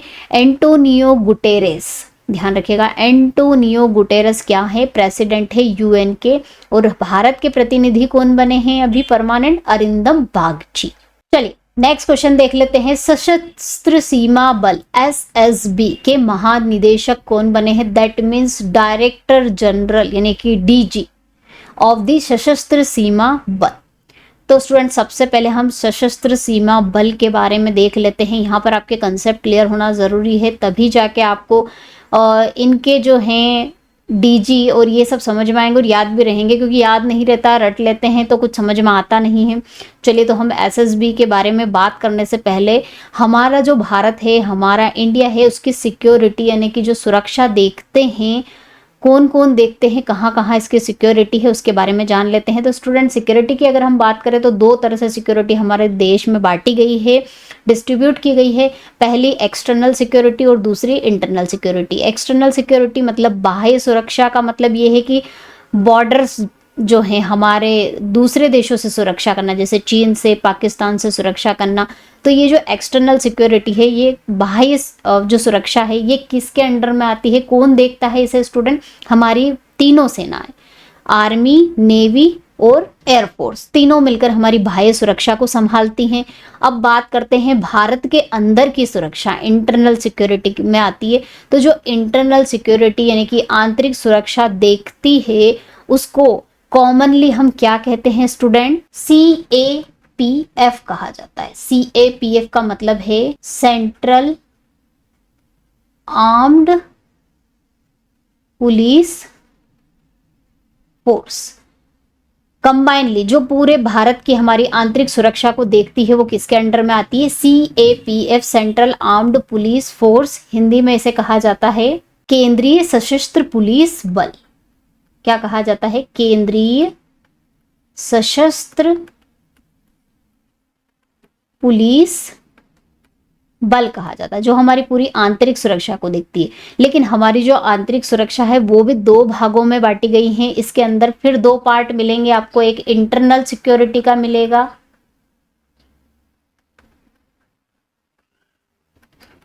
और दूसरा बॉर्डर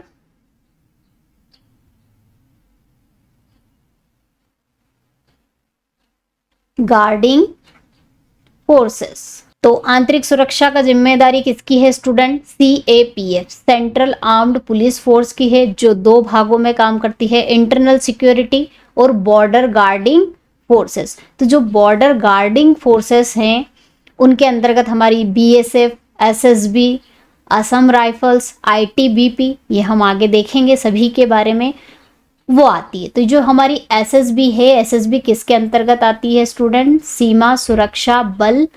किसके अंतर्गत आती है? Border guarding forces. तो बॉर्डर गार्डिंग फोर्सेस जो हैं, कौन सी फोर्स होती है? जो हमारी बॉर्डर पर तैनात होती है, जो हमारी बॉर्डर पर देश की रक्षा करती है। जैसे कि चाइना बॉर्डर हो गई, म्यांमार भूटान की बॉर्डर हो गई, नेपाल की बॉर्डर हो गई, पाकिस्तान की बॉर्डर हो गई। तो इन बॉर्डर पर जो फोर्स तैनात रहती है, जो हमारे देश की सुरक्षा करती है बॉर्डर पर, उन वो सब किसके अंतर्गत आती है? बॉर्डर गार्डिंग फोर्सेस के अंतर्गत आती है, जिसमें SSB हो गया, ITBP हो गया, असम राइफल्स हो गया, इंडो चाइना बॉर्डर पर काम करने वाली फोर्सेस हो गई। ये सब हमारी किसके अंतर्गत आती है? Border guarding forces. और इंटरनल सिक्योरिटी की अगर हम बात करें, तो इंटरनल सिक्योरिटी को हम नेक्स्ट क्वेश्चन में कवर करेंगे कि इसके अंतर्गत कौन कौन सी ऑर्गेनाइजेशन आती है, कौन कौन सी एजेंसी आती है, उन्हें हम क्या कहते हैं। तो अब आपको पूरी हमारे भारत की सिक्योरिटी समझ में आ गई है। एक्सटर्नल तीनों सेनाएं आ गई उसमें। इंटरनल को कॉम्बाइनली क्या कहते हैं? CAPF कहते हैं, जिसके अंतर्गत दो भागों में बांट दिया गया है। इंटरनल अलग है और बॉर्डर की अलग है। बॉर्डर में हमारी SSB ये सब आ जाती हैं। ठीक है, अब बात करते हैं हम SSB के बारे में। तो SSB के महानिदेशक पूछा, उससे पहले SSB की स्थापना और ये हम देख लेते हैं। SSB का आपको फुल फॉर्म याद होना चाहिए स्टूडेंट। सशस्त्र सीमा बल इसे कहा जाता है। आदर्श वाक्य कभी कभी पूछ लिया जाता है। वैसे तो स्टैटिक जीके में मैंने आपको ये सारी फोर्सेस अच्छे से पढ़ा दी, लेकिन हम रिवीजन कर लेते हैं। आदर्श वाक्य क्या है? सेवा, सुरक्षा और भाईचारा। एसएसबी का आदर्श वाक्य है। मोटो क्या है? Service, security and brotherhood. मुख्यालय कहाँ पर है स्टूडेंट इसका? न्यू दिल्ली में है, नई दिल्ली में है। गठन, फॉर्मेशन कब हुआ था? ये याद कर लीजिए, 1963 में इसका गठन किया गया था, फॉर्मेशन किया गया था। चलिए, अब एसएसबी के जो डीजी बने हैं, डायरेक्टर जनरल बने हैं अभी 2023-24 के, वो कौन बने हैं स्टूडेंट? दलजीत सिंह चौधरी। दलजीत सिंह चौधरी आप यहाँ पर फोटो में भी देख सकते हो स्टूडेंट। फोटो मैंने इसलिए लगाए हैं क्योंकि देखिए, इमेज में देखा हुआ हमें याद रहता है, इसलिए इमेज में मैंने लगा दी ताकि आपके माइंड में इनकी फोटो, इनका जो चेहरा है छप जाए और थोड़े आसानी से आपको याद रह जाए। तो दलजीत सिंह चौधरी है। और इसके अलावा स्टूडेंट आपको मैं एक और बात बताना चाहूंगी, जो नाम रहते हैं जो किसके अंतर्गत आते हैं, जैसे हम पढ़ रहे हैं अभी हुज एंड हु, कौन क्या है। तो कौन क्या है, इतने सारे नाम हमें याद नहीं रहते, हम मिक्स कर सकते हैं। तो इनको कोशिश करिए कि आप अपने आसपास जो भी पर्सन है, या तो उनके नाम रख दो इनके नाम पे, या फिर आप इनसे जुड़े हुए नाम, अगर आप किसी को अपने रिलेशन में या किसी फ्रेंड सर्कल में या किसी को भी जानते हो, तो उनके नाम पे इनका नाम रख के आप इनको अच्छे से याद कर सकते हो, कनेक्ट करके। इस तरह से आपको ये याद रहते हैं, और याद करने का यही तरीका है। एक तो इनकी फोटो, और दूसरी कि अपने रिलेटिव, अपने आसपास किसी का नाम अगर इनके नाम से मिलता जुलता है, या फिर उनका नाम रख के कनेक्ट करके आप इनको अच्छे से याद कर सकते हो। चलिए आगे बढ़ते हैं। नेक्स्ट है स्टूडेंट, केंद्र सरकार ने केंद्रीय रिजर्व पुलिस बल सीआरपीएफ का महानिदेशक यानी कि डीजी, डायरेक्टर जनरल, किसको बनाया है, किसको नियुक्त किया है? अभी करंट का ही है, ठीक है। तो इस क्वेश्चन को करने से पहले हम सीआरपीएफ के बारे में जान लेते हैं कि ये किसके अंडर आती है, ये क्या है सीआरपीएफ। तो हमने अभी देखा था कि हमारे देश की जो आंतरिक सुरक्षा है, उसमें हमने दो पार्ट में बांटा था, उसे डिवाइड किया गया था। इंटरनल सिक्योरिटी यानी कि आंतरिक सुरक्षा, और बॉर्डर सिक्योरिटी जिसमें हमारी एसएसबी और बीएसएफ ये सब आती है। तो इंटरनल सिक्योरिटी पर अब हम आ जाते हैं। इंटरनल सिक्योरिटी दैट मीन्स आंतरिक सुरक्षा के अंतर्गत आती है सीआरपीएफ। हमारे देश के आंतरिक सुरक्षा कौन देखती है? सीआरपीएफ देखती है। इसके अंतर्गत दो आती हैं, एक सीआरपीएफ जिसका फुल फॉर्म है सेंट्रल रिजर्व पुलिस फोर्स यानी कि केंद्रीय रिजर्व पुलिस बल, फुल फॉर्म यहाँ पर लिखा है, मैं इसका फुल फॉर्म लिखूंगी नहीं। पहली ये आती है, और दूसरी कौन सी आती है इसके अंतर्गत? सीआईएसएफ। चलिए, इसका फुल फॉर्म आगे आने वाला है, पर एक बार और देख लेंगे इसको। सेंट्रल इंडस्ट्रियल सिक्योरिटी फोर्स, केंद्रीय औद्योगिक सुरक्षा बल, केंद्रीय औद्योगिक सुरक्षा बल, ये दो आती है। सीआरपीएफ का नाम आए और सीआईएसएफ का नाम आए तो समझ जाना ये हमारी इंटरनल सिक्योरिटी को देखती है, हमारी आंतरिक सुरक्षा को, हमारे देश की आंतरिक सुरक्षा को संभालती हैं ये। तो इसमें सीआरपीएफ जो है, सीआरपीएफ का क्या काम है? तो सीआरपीएफ का काम स्टूडेंट ये है, आपने सीआरपीएफ में नाम सुना होगा rapid action force, RAF, cobra का नाम सुना होगा। तो ये जो फोर्स है, जो एंटी नक्सल यानी नक्सलवादों से लड़ने के लिए काम करती है, कोबरा और रैपिड एक्शन फोर्स, या फिर अचानक से कहीं पर भी प्रॉब्लम, सडनली जो अचानक से होने वाली प्रॉब्लम हो जाती है और वहाँ पर पुलिस के अलावा दूसरी फोर्स की ज़रूरत पड़ती है, तो वो कहाँ से मिलती है, वो कौन हैंडल करता है? पुलिस के ऊपर फिर सीआरपीएफ हैंडल करती है। और सीआईएसएफ का काम क्या है स्टूडेंट? सीआईएसएफ का नाम ही बताता है कि सेंट्रल इंडस्ट्रियल सिक्योरिटी, हमारी इंडस्ट्रियल सिक्योरिटी को देखती है। कौन सी सिक्योरिटी इसके अंतर्गत आती है? जैसे कि हमारी जो धरोहरें हैं, हमारी प्राचीन इमारतें हैं, हिस्टोरिकल बिल्डिंग्स हैं, वीआईपी की सुरक्षा, जो वीआईपी पर्सन्स होते हैं, जैसे कि हमारे प्रेसिडेंट हो गए, प्रधानमंत्री हो गए, ऐसे वीआईपी पर्सन्स हैं, उनकी सिक्योरिटी देखना। देश के अंदर जो धरोहरें हैं, बिल्डिंग्स हैं, वीआईपीज हैं और एयरपोर्ट्स हैं, इन पे सब पे सिक्योरिटी देखने का काम किसका है स्टूडेंट? सीआईएसएफ का है। तो अब आपको पूरी देश की सुरक्षा प्रणाली समझ में आ गई होगी, सिक्योरिटी सिस्टम कौन कहाँ क्या देखता है, ठीक है। तो अब यहाँ पर सीआरपीएफ की बात की गई है, तो इसके जो डीजी हैं वो कौन बने हैं स्टूडेंट? अनीश दयाल सिंह। ये अनीश दयाल सिंह है जो डीजी बने हैं सीआरपीएफ के, ध्यान रखिएगा। चलिए आगे बढ़ते हैं। नेक्स्ट है स्टूडेंट सीआईएसएफ। CISF अभी हमने डिस्कस करी, जो हमारे देश की VIPs, एयरपोर्ट हो गए और इम्पोर्टेंट हिस्टोरिकल बिल्डिंग्स हो गई, उन पे तैनात रहती है, या फिर VIPओं की रक्षा करती है, प्रधानमंत्री, प्रेसिडेंट इनके साथ रहती हैं। ये सब जो हैं VIP लोगों की सिक्योरिटी, CM वगैरह, इनकी सबकी सिक्योरिटी CISF के अंतर्गत आती है स्टूडेंट। तो यहाँ पर पूछा गया है कि CISF, इससे पहले हम इसके एस्टेब्लिशमेंट देख लेते हैं। सेंट्रल इंडस्ट्रियल सिक्योरिटी फोर्स इसका फुल फॉर्म है, याद रख लीजिएगा। केंद्रीय औद्योगिक सुरक्षा बल इसे कहा जाता है। एस्टेब्लिशमेंट, स्थापना 1969 में हुई और हेडक्वार्टर नई दिल्ली में। मैक्सिमम आपको नई दिल्ली में, न्यू दिल्ली में ही सभी के हेडक्वार्टर मिलेंगे। कुछ हैं जिनके याद कर लीजिएगा, बाकी सबके न्यू दिल्ली में ही है। कौन बनी है? तो स्टूडेंट ये इंपॉर्टेंट क्वेश्चन है एग्जाम पॉइंट ऑफ व्यू से, क्योंकि एक वुमेन बनी है। क्या इनकी प्रमुख फर्स्ट वुमेन बनी है, इसलिए भी ये इंपॉर्टेंट है। और कौन बनी है स्टूडेंट? वो नीना सिंह, ध्यान रखिएगा। चलिए आगे बढ़ते हैं। केंद्र सरकार ने भारत तिब्बत सीमा पुलिस ITBP का नया महानिदेशक किसे नियुक्त किया है? कौन अपॉइंट हुआ है student? A new director general, that means DG of ITBP। तो स्टूडेंट ITBP क्या है, सबसे पहले हम वो देख लेते हैं, उसके बाद हम इनके DG के बारे में बात करेंगे। फुल फॉर्म है इसका इंडो तिब्बतियन बॉर्डर पुलिस। स्थापना कब हुई थी स्टूडेंट? स्टैब्लिशमेंट 1962, याद कर लीजिएगा, इंपॉर्टेंट है। हेडक्वार्टर कहाँ पर है? नई दिल्ली में है इनका हेडक्वार्टर भी ITBP का। ITBP, अब मैंने आपको बताया कि हमारे देश में एक्सटर्नल और इंटरनल सिक्योरिटी, आंतरिक सुरक्षा को दो भागों में, एक तो आंतरिक सुरक्षा और दूसरा बॉर्डर गार्डिंग फोर्सेस। तो बॉर्डर गार्डिंग फोर्सेस जो है उसमें ITBP भी आती है। कौन आती है? ITBP। अब ये कौन सी बॉर्डर पे अपनी सेवा प्रदान करती है स्टूडेंट? कहाँ पर तैनात रहती है ये? तो ये तैनात रहती है इंडो चाइना बॉर्डर। कहाँ से कहाँ तक? हमने काराकोरम पढ़ी थी जब हिमालय पर्वत श्रेणी पढ़ी थी, तो उसमें काराकोरम पर्वत श्रेणी भी पढ़ी थी। तो काराकोरम के पास, काराकोरम के दर्रे से, लद्दाख से लेकर तो अरुणाचल प्रदेश में जाचेप दर्रा जो है वहां तक ये पूरी तैनात रहती है। ध्यान रखिएगा कहाँ से कहाँ तक तैनात है, ITBP तैनात रहती है। ठीक है, अब इसके जो DG है वो कौन बने हैं स्टूडेंट? कौन बने हैं स्टूडेंट? राहुल रसगोत्रा। ये आप फोटो में राहुल रसगोत्रा जी को देख रहे हैं, ये DG बने हैं, नए DG ITBP के। चलिए आगे बढ़ते हैं। नेक्स्ट है राष्ट्रीय सुरक्षा गार्ड NSG के महानिदेशक कौन बने हैं? तो NSG का full form national security guard है स्टूडेंट।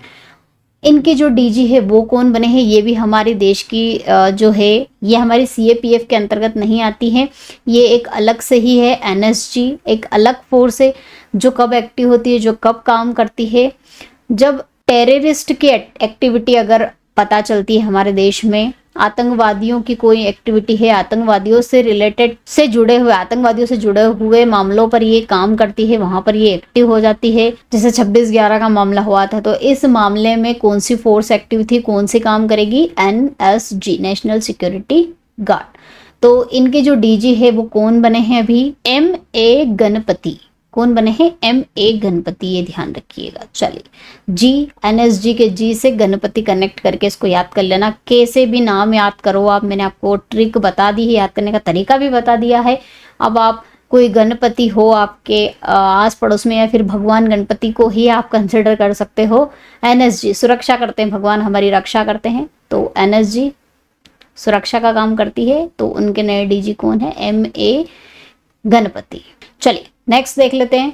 सीमा सुरक्षा बल BSF के नए महानिदेशक DG, डायरेक्टर जनरल BSF के कौन बने हैं? बॉर्डर सिक्योरिटी फोर्सेस का फुल फॉर्म है, किसके अंतर्गत आती है? बॉर्डर गार्डिंग फोर्सेस के अंतर्गत आती है स्टूडेंट BSF। और ये जो BSF है ये कहाँ पर तैनात है? ऑब्वियसली बॉर्डर पर हमें सेवा प्रदान करती है BSF, तो कहाँ से कहाँ तक तैनात रहती है ये इसके बारे में पता होना चाहिए आपको। तो BSF कहाँ पर तैनात होती है स्टूडेंट? इंडो पाकिस्तान और इंडो बांग्लादेश, इंडिया और बांग्लादेश की बॉर्डर और इंडिया और पाकिस्तान की बॉर्डर पर तैनात रहती है। कौन? BSF की, ध्यान रखिएगा। अब इनके जो DG हैं वो कौन बने हैं? नितिन अग्रवाल। कौन बने हैं? नितिन अग्रवाल बने हैं, ये ध्यान रखना BSF के। चलिए आगे बढ़ते हैं। Research and analysis wing raw के बारे में आपने सुना होगा स्टूडेंट। ये खुफिया एजेंसी है हमारे देश की, जो दूसरे देशों की खुफिया जानकारी एकत्रित करती है हमारे देश के लिए। वो रॉ है। उनके जो प्रमुख है वो कौन बने हैं, chief of the research and analysis wing के जो चीफ है वो कौन बने हैं, ये पूछा गया है। सबसे पहले रॉ का एस्टैब्लिशमेंट कब हुआ था, रिसर्च एंड एनालिसिस विंग का स्टूडेंट 21 सितंबर 1968 को, और हेडक्वार्टर है नई दिल्ली में। देखिए सभी के हेडक्वार्टर अभी तक हमने पढ़े, सभी के नई दिल्ली में ही आपको मिलेंगे। रॉ का हेडक्वार्टर भी नई दिल्ली में है स्टूडेंट। खुफिया जानकारी एकत्रित करने का काम है हमारे देश के लिए रॉ का। तो इसके जो नए चीफ है, नए प्रमुख है, वो कौन बने हैं, रवि सिन्हा। कौन बने हैं, ये रवि सिन्हा हैं जो रॉ के प्रमुख बने हैं। चलिए नेक्स्ट क्वेश्चन पर स्विच करते हैं। रेलवे बोर्ड की पहली महिला अध्यक्ष और सीईओ कौन बनी हैं, कौन बने हैं, who has become the first women chairman and CEO of railway board. ये भी इंपॉर्टेंट है क्योंकि पहली महिला बनी है, महिला सीईओ बनी है किसकी, रेलवे बोर्ड की। रेलवे बोर्ड वो एजेंसी है जिसके अंतर्गत हमारी रेल से जुड़ी हुई जितनी भी गतिविधियां हैं, रेल चलाना, कितनी रेल चलती है, रेल से जुड़ी हुई जितनी भी समस्याएं, वो सब किससे जुड़ी हुई हैं, कौन उन्हें संभालता है, रेलवे बोर्ड। और उनकी जो सीईओ बनी है, पहली महिला अध्यक्ष बनी है और सीईओ बनी है रेलवे बोर्ड की, ध्यान रखिएगा इंपॉर्टेंट है, महिला बनी है और पहली बनी है इसलिए इंपॉर्टेंट है। तो कौन है स्टूडेंट, जया वर्मा सिन्हा। कौन बनी है, जया वर्मा सिन्हा। चलिए आगे बढ़ते हैं। झारखंड के नए मुख्यमंत्री कौन बने हैं, who has become the new chief minister of Jharkhand. तो झारखंड के नए चीफ मिनिस्टर कौन बने हैं स्टूडेंट, चंपई सोरेन। ये चंपई सोरेन जी हैं जो नए मुख्यमंत्री चीफ मिनिस्टर बने हैं झारखंड के। इसके अलावा झारखंड की कैपिटल भी आपको, राजधानी भी पता होनी चाहिए जब झारखंड की बात हो रही है। राजधानी कौन सी है इसकी,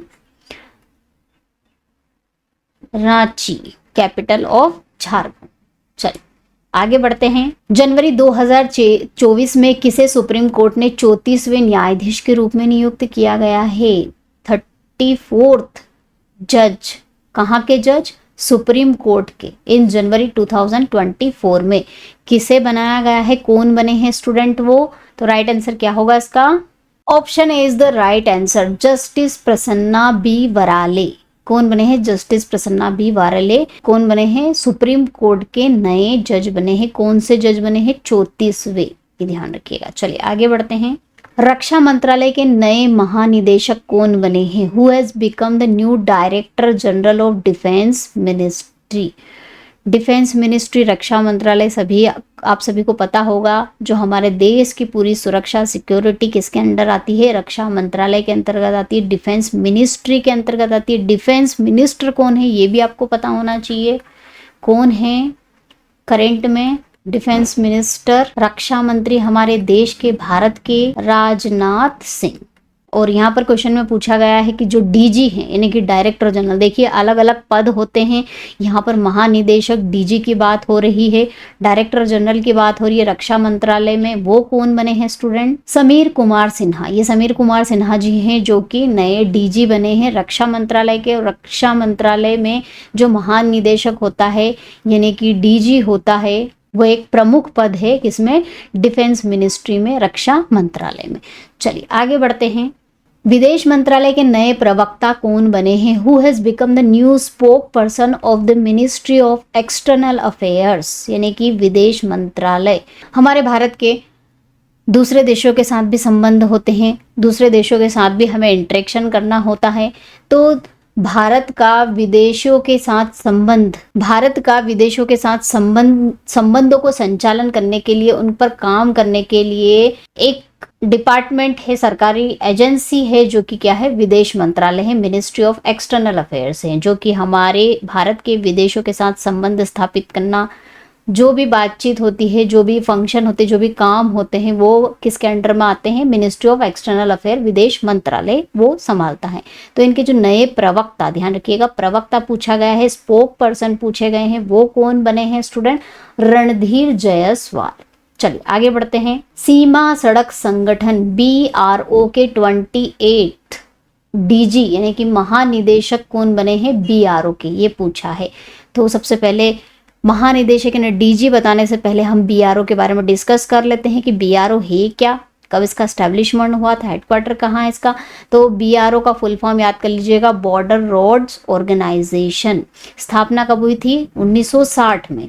मुख्यालय कहाँ पर है, इनका भी मुख्यालय कहाँ पर है BRO का, नई दिल्ली में। अभी तक आपको नई दिल्ली में ही ज़्यादातर मुख्यालय मिलेंगे, और जिनके नई दिल्ली में नहीं होते हैं ना ज़्यादातर, उनके मुख्यालय हेडक्वार्टर ही पूछे जाते हैं। तो सभी के कॉमनली नई दिल्ली में ही है, जिनके नहीं है उनके आगे हम देखेंगे किनके नहीं आते हैं, तो वो याद कर लीजिएगा स्पेशली, ठीक है। तो DG पूछे गए हैं, उससे पहले हम BRO के बारे में बात कर लेते हैं। नाम से इंडिकेट कर रहा है सीमा सड़क संगठन, तो सड़क निर्माण से जुड़ी हुई एक संस्था है ये, associated with the formation of road. लेकिन कहाँ पर रोडों का निर्माण, सड़क का निर्माण, तो ध्यान रखिएगा जो BRO है, पूरे देश में BRO संगठन काम नहीं करता है। स्पेशली कहाँ पर ये वर्किंग है, कहाँ पर ये कार्यरत है, कहाँ पर काम करते हैं, सीमावर्ती क्षेत्रों। कहाँ पर काम करती है ये, सीमावर्ती क्षेत्र। सीमावर्ती क्षेत्र मतलब बॉर्डर एरिया, जो हमारे बॉर्डर एरियाज है ना, वहां पर रोड फॉर्मेशन का, पुल बनाने का, सड़क बनाने का काम किसका है, किसके अंडर में आता है, और उनको मेंटेन भी करना, बनाना भी है और साथ साथ उनको मेंटेन करने का काम भी किसका है, BRO का है। सीमावर्ती क्षेत्र, बॉर्डर एरिया, जैसे कि हमारे बांग्लादेश नेपाल बॉर्डर के पास में जो रोड बने हुए हैं, प्रतिकूल परिस्थितियों में भी, टफ कंडीशन में भी वहां पर रोड का निर्माण करना, और साथ ही साथ ये हमारी SSB सीमा सुरक्षा बल जो हमने पढ़ा था, SSB को भी अगर कहीं पर तुरंत रोड बनाने की या फिर कोई सा स्ट्रक्चर बनाने की, पुल बनाने की अगर जरूरत पड़ती है, तो उनकी मदद भी कौन करता है, BRO ही करता है। तो बॉर्डर एरिया में रोडों का, पुलों का और इस तरह के स्ट्रक्चरों का बनाने का काम, और साथ ही साथ SSB की भी मदद करना। SSB की मदद किस तरह से करेंगे, ये रोड बनाने में मदद करेंगे। रोड अगर उन्हें ज़रूरत पड़ गई कभी, या फिर पुल बनाने की ज़रूरत पड़ गई, तो उनकी मदद भी कौन करता है, BRO करता है। तो ये BRO का फंक्शन आपको समझ में आ गया, कब इस्टेब्लिशमेंट हुआ। अब देख लेते हैं इनके जो DG है वो कौन बने हैं स्टूडेंट, अभी रघु श्रीनिवासन। ये रघु श्रीनिवासन जी जो DG बने हैं किसके, BRO के। चलिए आगे बढ़ते हैं।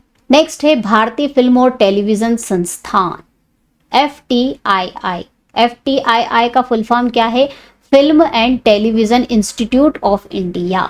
ऑब्वियसली ये भी एक एजेंसी है जो किसको देखती है, जिसके अंडर में क्या आता है, हमारे मनोरंजन से जुड़ी हुई चीज़ों को हैंडल करने का काम, हमारे एंटरटेनमेंट से जुड़ी हुई चीज़ें क्या है, फिल्म है, मूवीज़ हैं, टेलीविज़न है, इनका सबको हैंडल करना, इनके ऊपर काम करना, इन पे रोक टोक लगाना, इनके नियम बनाना कि इस नियम के अंतर्गत ये फिल्म होनी चाहिए, ये बननी चाहिए, इसका प्रसारण होना चाहिए, इसका प्रसारण नहीं होना चाहिए। कुछ रूल्स एंड रेगुलेशन बनाती है जो FTII बनाती है।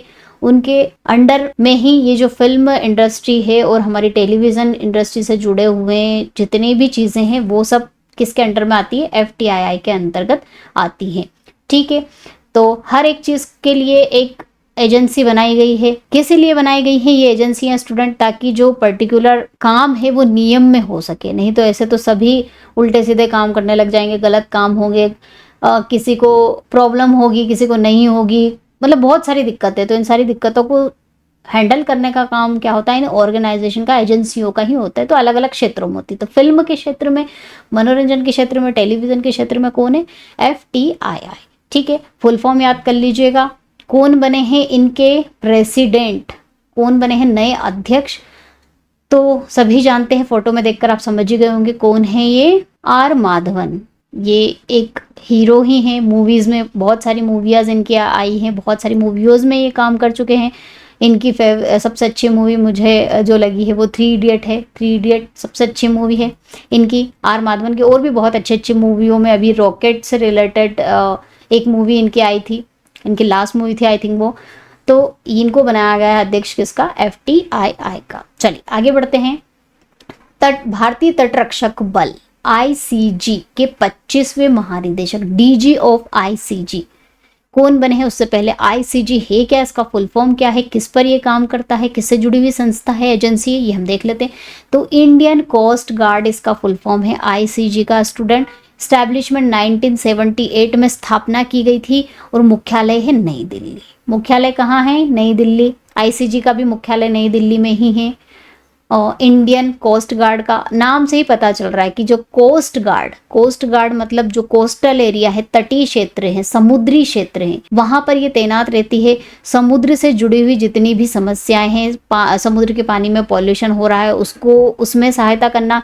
समुद्र में बहुत सारे समुद्री क्षेत्र होते हैं, कोस्टल एरियाज होते हैं, सी एरियाज होते हैं, जैसे कि आर्टिफिशियल आइलैंड्स हो गए, महाद्वीप हो गए, और फिशरमैन भी समुद्र में रहते हैं, मछली पकड़ने वाले, उनकी रक्षा करना। अगर कुछ प्रॉब्लम आ जाती है, तूफान वगैरह कुछ आ जाता है तो कैसे हैंडल करना, मतलब समुद्र से जुड़ी हुई जितनी समस्या है वो किसके अंडर में आती है, कौन हैंडल करती है, आईसीजी करती है। अब यहाँ पर नेवी और आईसीजी बिल्कुल अलग हो जाएगा। आईसीजी क्या है, समुद्र से जुड़ी हुई जितनी भी समस्याएं हैं उनको सुलझाती है, लेकिन इंटरनेशनल बॉर्डर्स जो हैं हमारी, वहां पर काम करने का काम नेवी का होता है। नेशनल में काम कर कौन परफॉर्म करती है, अगर इंटरनली अगर हम बात करें तो आईसीजी। और वो भी कौन कौन से काम करती है, अब समुद्र से जुड़ी हुई जितनी भी समस्याएं हैं उनको सुलझाने का, कुछ प्रॉब्लम क्रिएट हो जाती है उस एरिया में, कोस्टल एरिया में, स्ट्रक्चर बनाना हो, कुछ तोड़ना हो, या फिर पॉल्यूशन हो रहा हो समुद्र में, तो इनको सबको हैंडल करने का काम आईसीजी में आता है। लेकिन नेवी इंटरनेशनली वर्क करती है, अंतर्राष्ट्रीय स्तर पर काम करती है।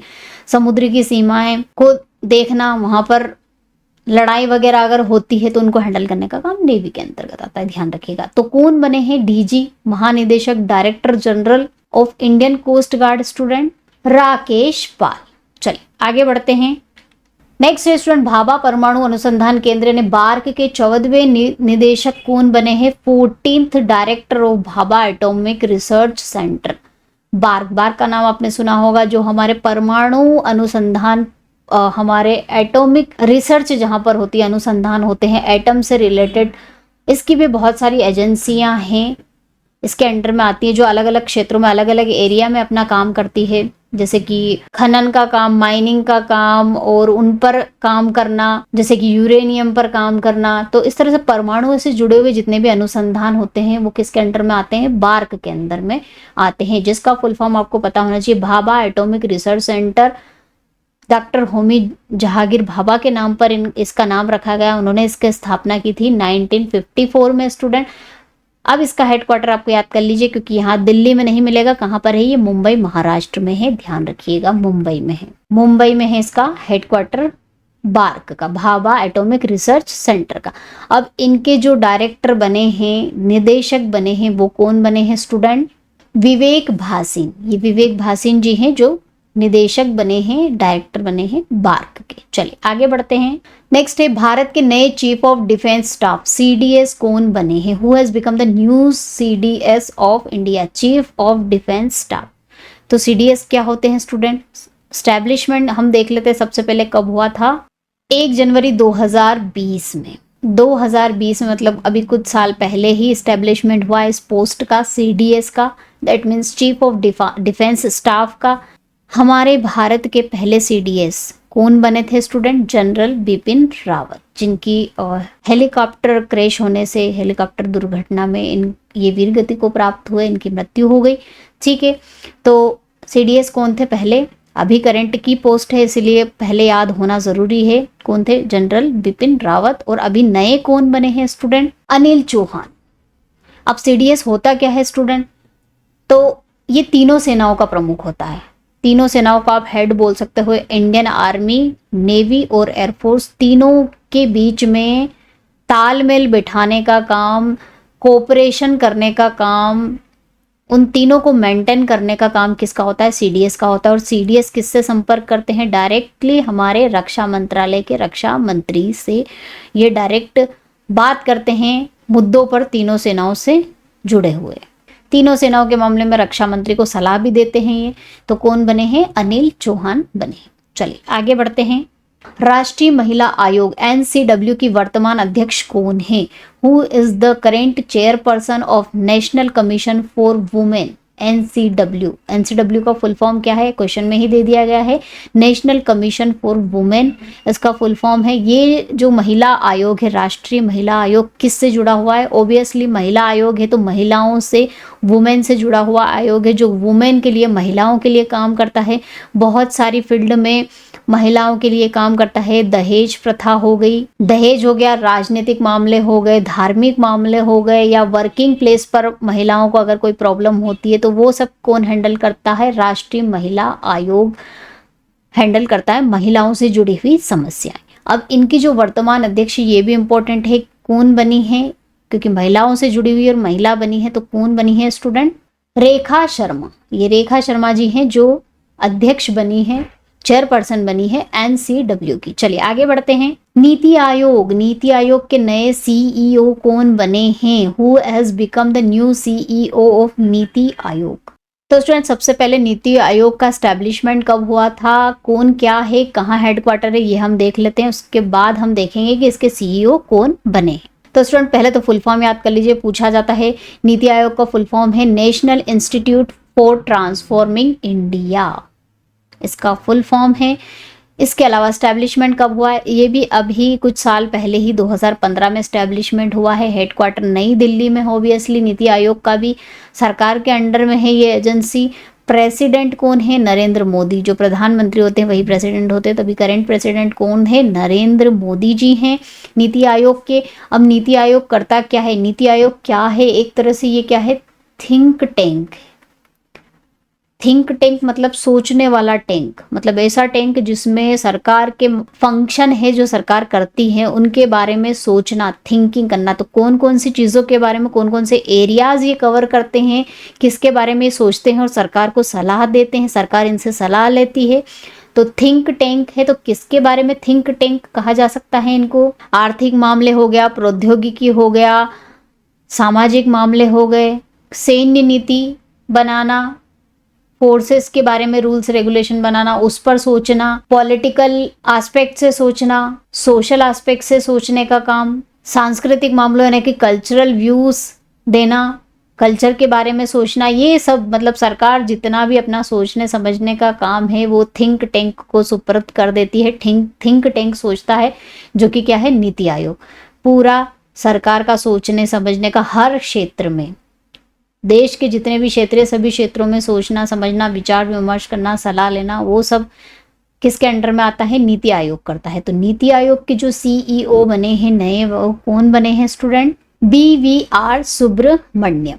चलिए आगे बढ़ते हैं। राष्ट्रीय कृषि और ग्रामीण विकास बैंक नाबार्ड के नए अध्यक्ष कौन बने हैं? तो फुल फॉर्म सबसे पहले याद कर लीजिए, national bank for agricultural and rural development.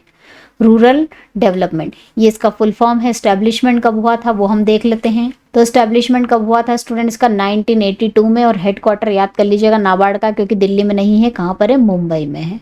तो नाबार्ड के जो CEO अध्यक्ष बने हैं वो कौन बने हैं? KV शाह जी बने हैं। चलिए आगे बढ़ते हैं। रक्षा अनुसंधान एवं विकास संगठन DRDO के नए अध्यक्ष कौन बने हैं? The chairman of the defence research and development organisation. DRDO का फुल फॉर्म पूछा जाता है, क्या है? D for defence, R for research and D for development, O for organisation. ये इसका फुल फॉर्म है, याद कर लीजिएगा। अब इसका एस्टैब्लिशमेंट कब हुआ था वो हम देख लेते हैं। तो कब हुआ था? 1958 में हुआ था स्टूडेंट, और नई दिल्ली। DRDO का जो हेडक्वार्टर है वो कहाँ पर है? नई दिल्ली में है। DRDO का क्या काम होता है स्टूडेंट? तो DRDO नाम से इंडिकेट कर रहा है, DRDO रक्षा अनुसंधान एवं विकास संगठन, दैट मीन्स डिफेंस रिसर्च। तो डिफेंस के एरिया में रिसर्च करना और डेवलपमेंट करना, हथियार बनाना, ये सब जो भी अनुसंधान होते हैं स्पेशली फॉर डिफेंस एरिया में, वो किस में होते हैं? DRDO में होते हैं। और DRDO में ही जो भी इक्विपमेंट बनाना है, जो भी चीज़ें ज़रूरत लग रही है हमारी डिफेंस को, हमारी सेनाओं को, उस पर अनुसंधान करना और उनको बनाने का काम किसका होता है? DRDO का होता है स्टूडेंट। तो इनके जो चेयरमैन हैं कौन बने हैं अभी? समीर V कामत। कौन बने हैं? समीर V कामत जी बने हैं। ये फोटो में आपको दिखाई दे रहे हैं, ये बने हैं नए चेयरमैन ऑफ द DRDO। चलिए नेक्स्ट क्वेश्चन पर स्विच करते हैं। भारत की पहली आदिवासी महिला राष्ट्रपति कौन बनी है? सभी को पता होगा स्टूडेंट, बहुत कॉमन है। Become the first tribal women president of India. जी हाँ, द्रौपदी मुर्मू। और कहाँ से बिलोंग करती है? ऑब्वियसली हमारे देश की ये दूसरी ध्यान रखिएगा, दूसरी महिला राष्ट्रपति है प्रतिभा पाटिल के बाद। पहली कौन बनी थी? प्रतिभा पाटिल बनी थी। दूसरे नंबर पर द्रौपदी मुर्मू बनी, जो कहाँ से है, कहाँ से बिलोंग करती है, इनकी जो बर्थ प्लेस है ऊपर बेड़ा है बर्थ प्लेस, जो कहाँ पर है? उड़ीसा में। ध्यान रखिएगा। और ये दूसरी महिला राष्ट्रपति हैं प्रतिभा पाटिल के बाद। पहली कौन थी? प्रतिभा पाटिल थी। चलिए आगे बढ़ते हैं। भारत के नए महान्यायवादी अटॉर्नी जनरल ऑफ इंडिया कौन बने हैं स्टूडेंट अभी करंट में? तो सबसे पहले हम बात कर लेते हैं स्टूडेंट की महान्यायवादी यानी कि अटॉर्नी जनरल होते क्या है। तो ये एक तरह से हमारी जो केंद्र सरकार है, सेंट्रल गवर्नमेंट है, उनके सलाहकार होते हैं, उन्हें सलाह देने का काम करते हैं और साथ ही साथ राष्ट्रपति के द्वारा जो भी, और सलाह किस क्षेत्र में देते हैं पहले तो ये हम बात कर लेते हैं, लीगल मैटर्स पे यानी कि कानूनी मामलों में सरकार को सलाह देना लीगल मैटर्स पर। और प्रेसिडेंट यानी कि राष्ट्रपति जो भी इन्हें कानूनी कार्य देते हैं, कार्य सौंपते हैं, लीगल फंक्शन इन्हें परफॉर्म करने के लिए देते हैं, उनको करना भी इनका काम होता है। तो ये प्रेसिडेंट के अंडर में ही काम करते हैं। प्रेसिडेंट के जो लीगल मैटर्स है, लीगल प्रोसेस है, उनको निभाने का काम हो और साथ ही साथ केंद्र सरकार को भी लीगल मैटर्स पर सलाह देने का काम होता है। किसका? महान्यायवादी का, अटॉर्नी जनरल का। तो कौन बने हैं स्टूडेंट अभी? ये आर वेंकट रमणी। चलिए आगे बढ़ते हैं। राष्ट्रीय मानवाधिकार आयोग NHRC के नए अध्यक्ष कौन बने हैं? तो सबसे पहले NHRC का फुल फॉर्म आपको पता होना चाहिए, नेशनल ह्यूमन राइट्स कमीशन। नाम से इंडिकेट कर रहा राष्ट्रीय मानव अधिकार आयोग है। मानव अधिकार जो हमारे संविधान में हमारे जो भी मानव अधिकार मेंशन किए गए हैं उनकी रक्षा करना, वो फॉलो हो रहे नहीं हो रहे, इसकी देख रेख करना, उनका कहीं हनन तो नहीं हो रहा है, उनका कोई दुरुपयोग तो नहीं कर रहा है, कोई किसी के मानव अधिकार को छीन तो नहीं रहा है, इन सभी बातों का ध्यान रखना किसका काम है? राष्ट्रीय मानव अधिकार आयोग का काम है। किसी के मानव अधिकार जैसे कि स्वतंत्रता का अधिकार, जीवन जीने का अधिकार, समानता का अधिकार, इक्वलिटी, फ्रीडम, राइट, ये जो सब राइट्स हैं, जो अधिकार हैं जो हमारे संविधान में मेंशन किए गए हैं, अगर उनका हनन हो रहा है, कोई उनका दुरुपयोग कर रहा है, तो हम कहाँ पर जाएंगे? राष्ट्रीय मानव अधिकार आयोग से हम संपर्क कर सकते हैं। तो कौन हैंडल करता है? NHRC। अब इनके जो अध्यक्ष बने हैं स्टूडेंट, वो कौन बने हैं? अरुण कुमार मिश्रा। चलिए आगे बढ़ते हैं। भारत के नए मुख्य चुनाव आयुक्त कौन बने हैं? Who has become the new chief election commissioner of India. तो इलेक्शन कमिश्नर कौन होते हैं? इलेक्शन कमीशन के प्रमुख होते हैं, हेड होते हैं इलेक्शन कमीशन के इलेक्शन कमिश्नर। तो कौन बने हैं? सबसे पहले उसको देखने से पहले हम ये देख लेते हैं कि जो इलेक्शन कमिश्नर होता है उसका काम क्या होता है। तो इलेक्शन कमिश्नर इलेक्शन कमीशन यानी कि चुनाव आयुक्त का हेड होता है। और चुनाव आयुक्त का क्या काम है? इलेक्शन कमीशन का फंक्शन क्या होता है? निष्पक्ष भावना से, बिना पार्शियलिटी किए हुए सभी चुनावों को अच्छे से हैंडल करना, अच्छे से करवाना। जैसे कि लोकसभा चुनाव हो गए, राज्यसभा के चुनाव हो गए, ये सब चुनाव। देखिए ध्यान रखिएगा, जो हमारा इलेक्शन कमीशन है इसके अंतर्गत जो पंचायत के चुनाव है ना, और नगर पालिका के चुनाव, ये नहीं आते हैं। बाकी जितने भी चुनाव हमारे देश में होते हैं वो सब इसके अंडर में आते हैं। इनका ही काम है उनको हैंडल करना, चुनाव करवाना, वोटिंग, काउंटिंग, ये सब किसके अंडर में है? हमारे इलेक्शन कमीशन। और इलेक्शन कमीशन के जो हेड बने हैं अभी, चुनाव आयुक्त जिन्हें कहते हैं, इलेक्शन कमिश्नर कहते हैं, वो कौन बने हैं स्टूडेंट? राजीव कुमार बने हैं। कौन बने हैं? राजीव कुमार, ये ध्यान रखिएगा। चलिए आगे बढ़ते हैं। भारतीय थल सेना के नए प्रमुख कौन बने हैं? Who become the new chief of the Indian army. Indian army के नए चीफ, नए प्रमुख, जिन्हें हम एक और पद नाम से जाने जाते हैं, COS का पद हम डिस्कस बहुत बार कर चुके हैं student. Chief of army staff, क्या फुल फॉर्म इसका? Chief of army staff. क्या होते हैं chief of army staff? COS। जिस तरह से CDS तीनों सेनाओं के प्रमुख होते हैं, इसी तरह से हमारी जो इंडियन आर्मी है, थल सेना है, आर्मी के जो हेड हैं, चीफ हैं, प्रमुख है, वो कौन होते हैं? COS होते हैं। जो अभी करंटली कौन बने हैं स्टूडेंट? मनोज पांडे। चलिए आगे बढ़ते हैं। 9वीं बार बिहार के मुख्यमंत्री कौन बने हैं? Who become the chief minister of the Bihar for the 9th time. 9वीं बार बने, 9 टाइम बने हैं। इसके बाद पहले 8 बार भी बन चुके हैं। ये कौन बने हैं?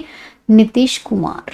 चलिए नेक्स्ट है संघ लोक सेवा आयोग यूपीएससी के नए सदस्य के रूप में किसे नियुक्त किया गया है? Who has been appointed as the new member of union public service commission UPSC. UPSC होती क्या है? तो ये भारत सरकार की जो लोक सेवा हैं उसके पदाधिकारियों की नियुक्ति के लिए परीक्षाओं का संचालन करती है। For the appointment of the civil services officials, civil services के जितने भी ऑफिशियल्स होते हैं उनकी नियुक्ति के लिए एक परीक्षा का संचालन करना ज़रूरी है एग्ज़ाम का, जिसके थ्रू उनका सिलेक्शन होता है सिविल सर्विसेज में।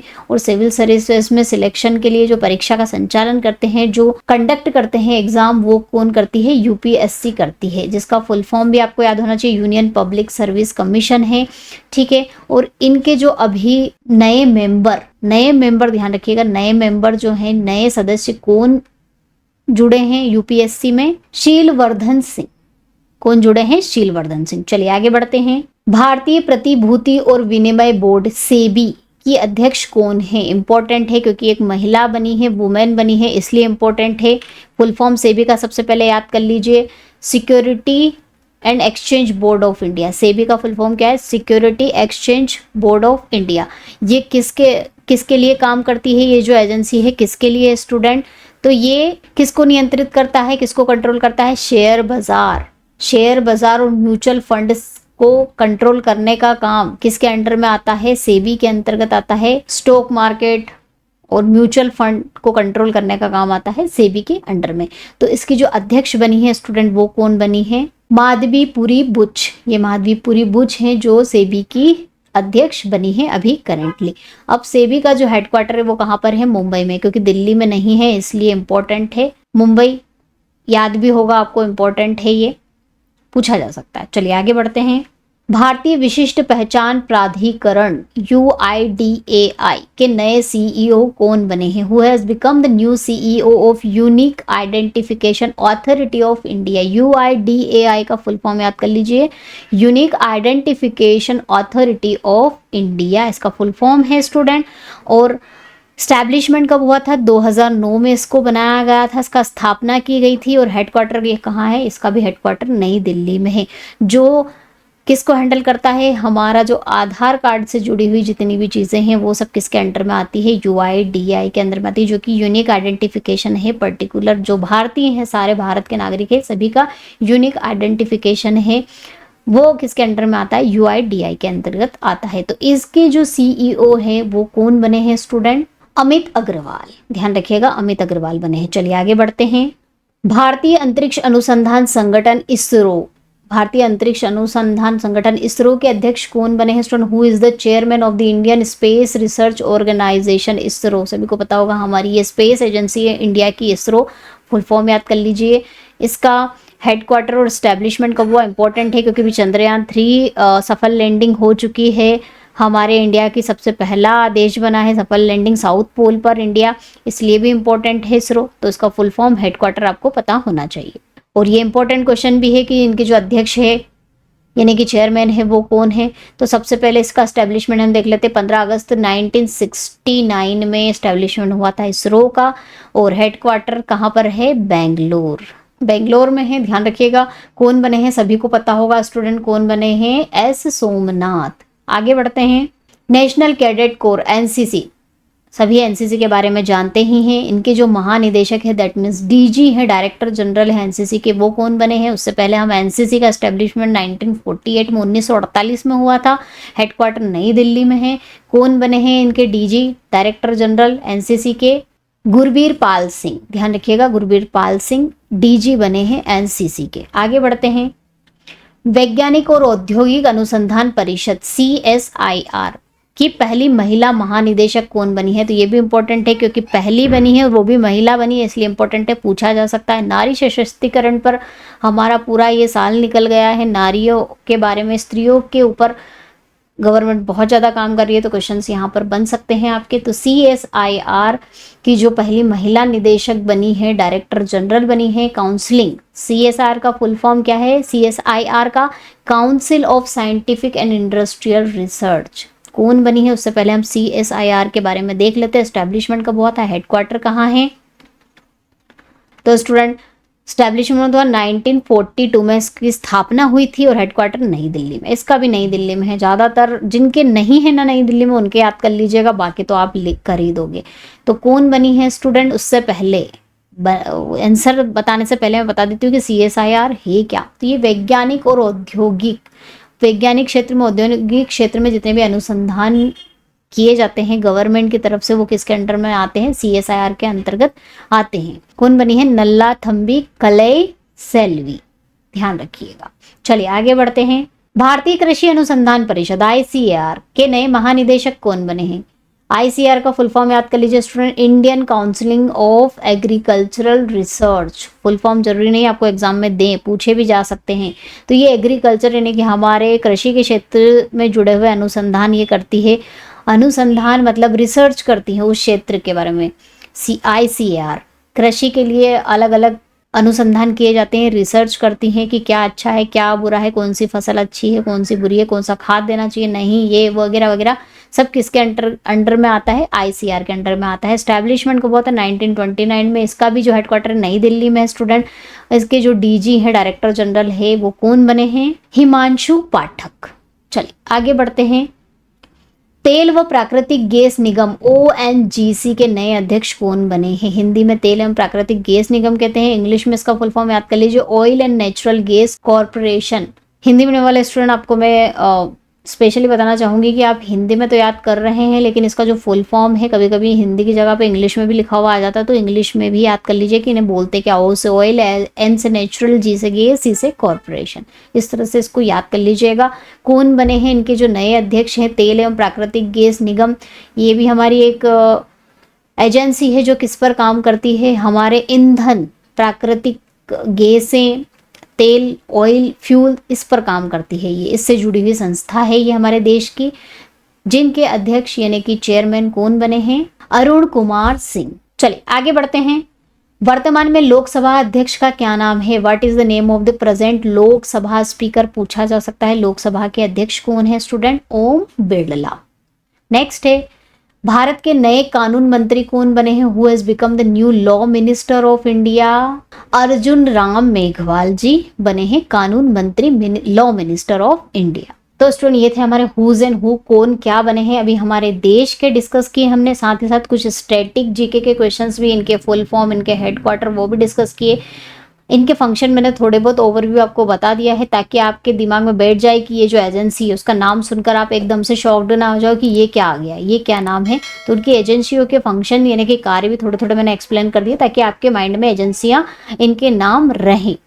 तो स्टूडेंट ये आज का हमारा हुज एंड हु की क्लास कंप्लीट होती है। मिलते हैं हम नेक्स्ट क्लास में जीके की, तब तक के लिए जय हिंद, जय भारत, वंदे मातरम।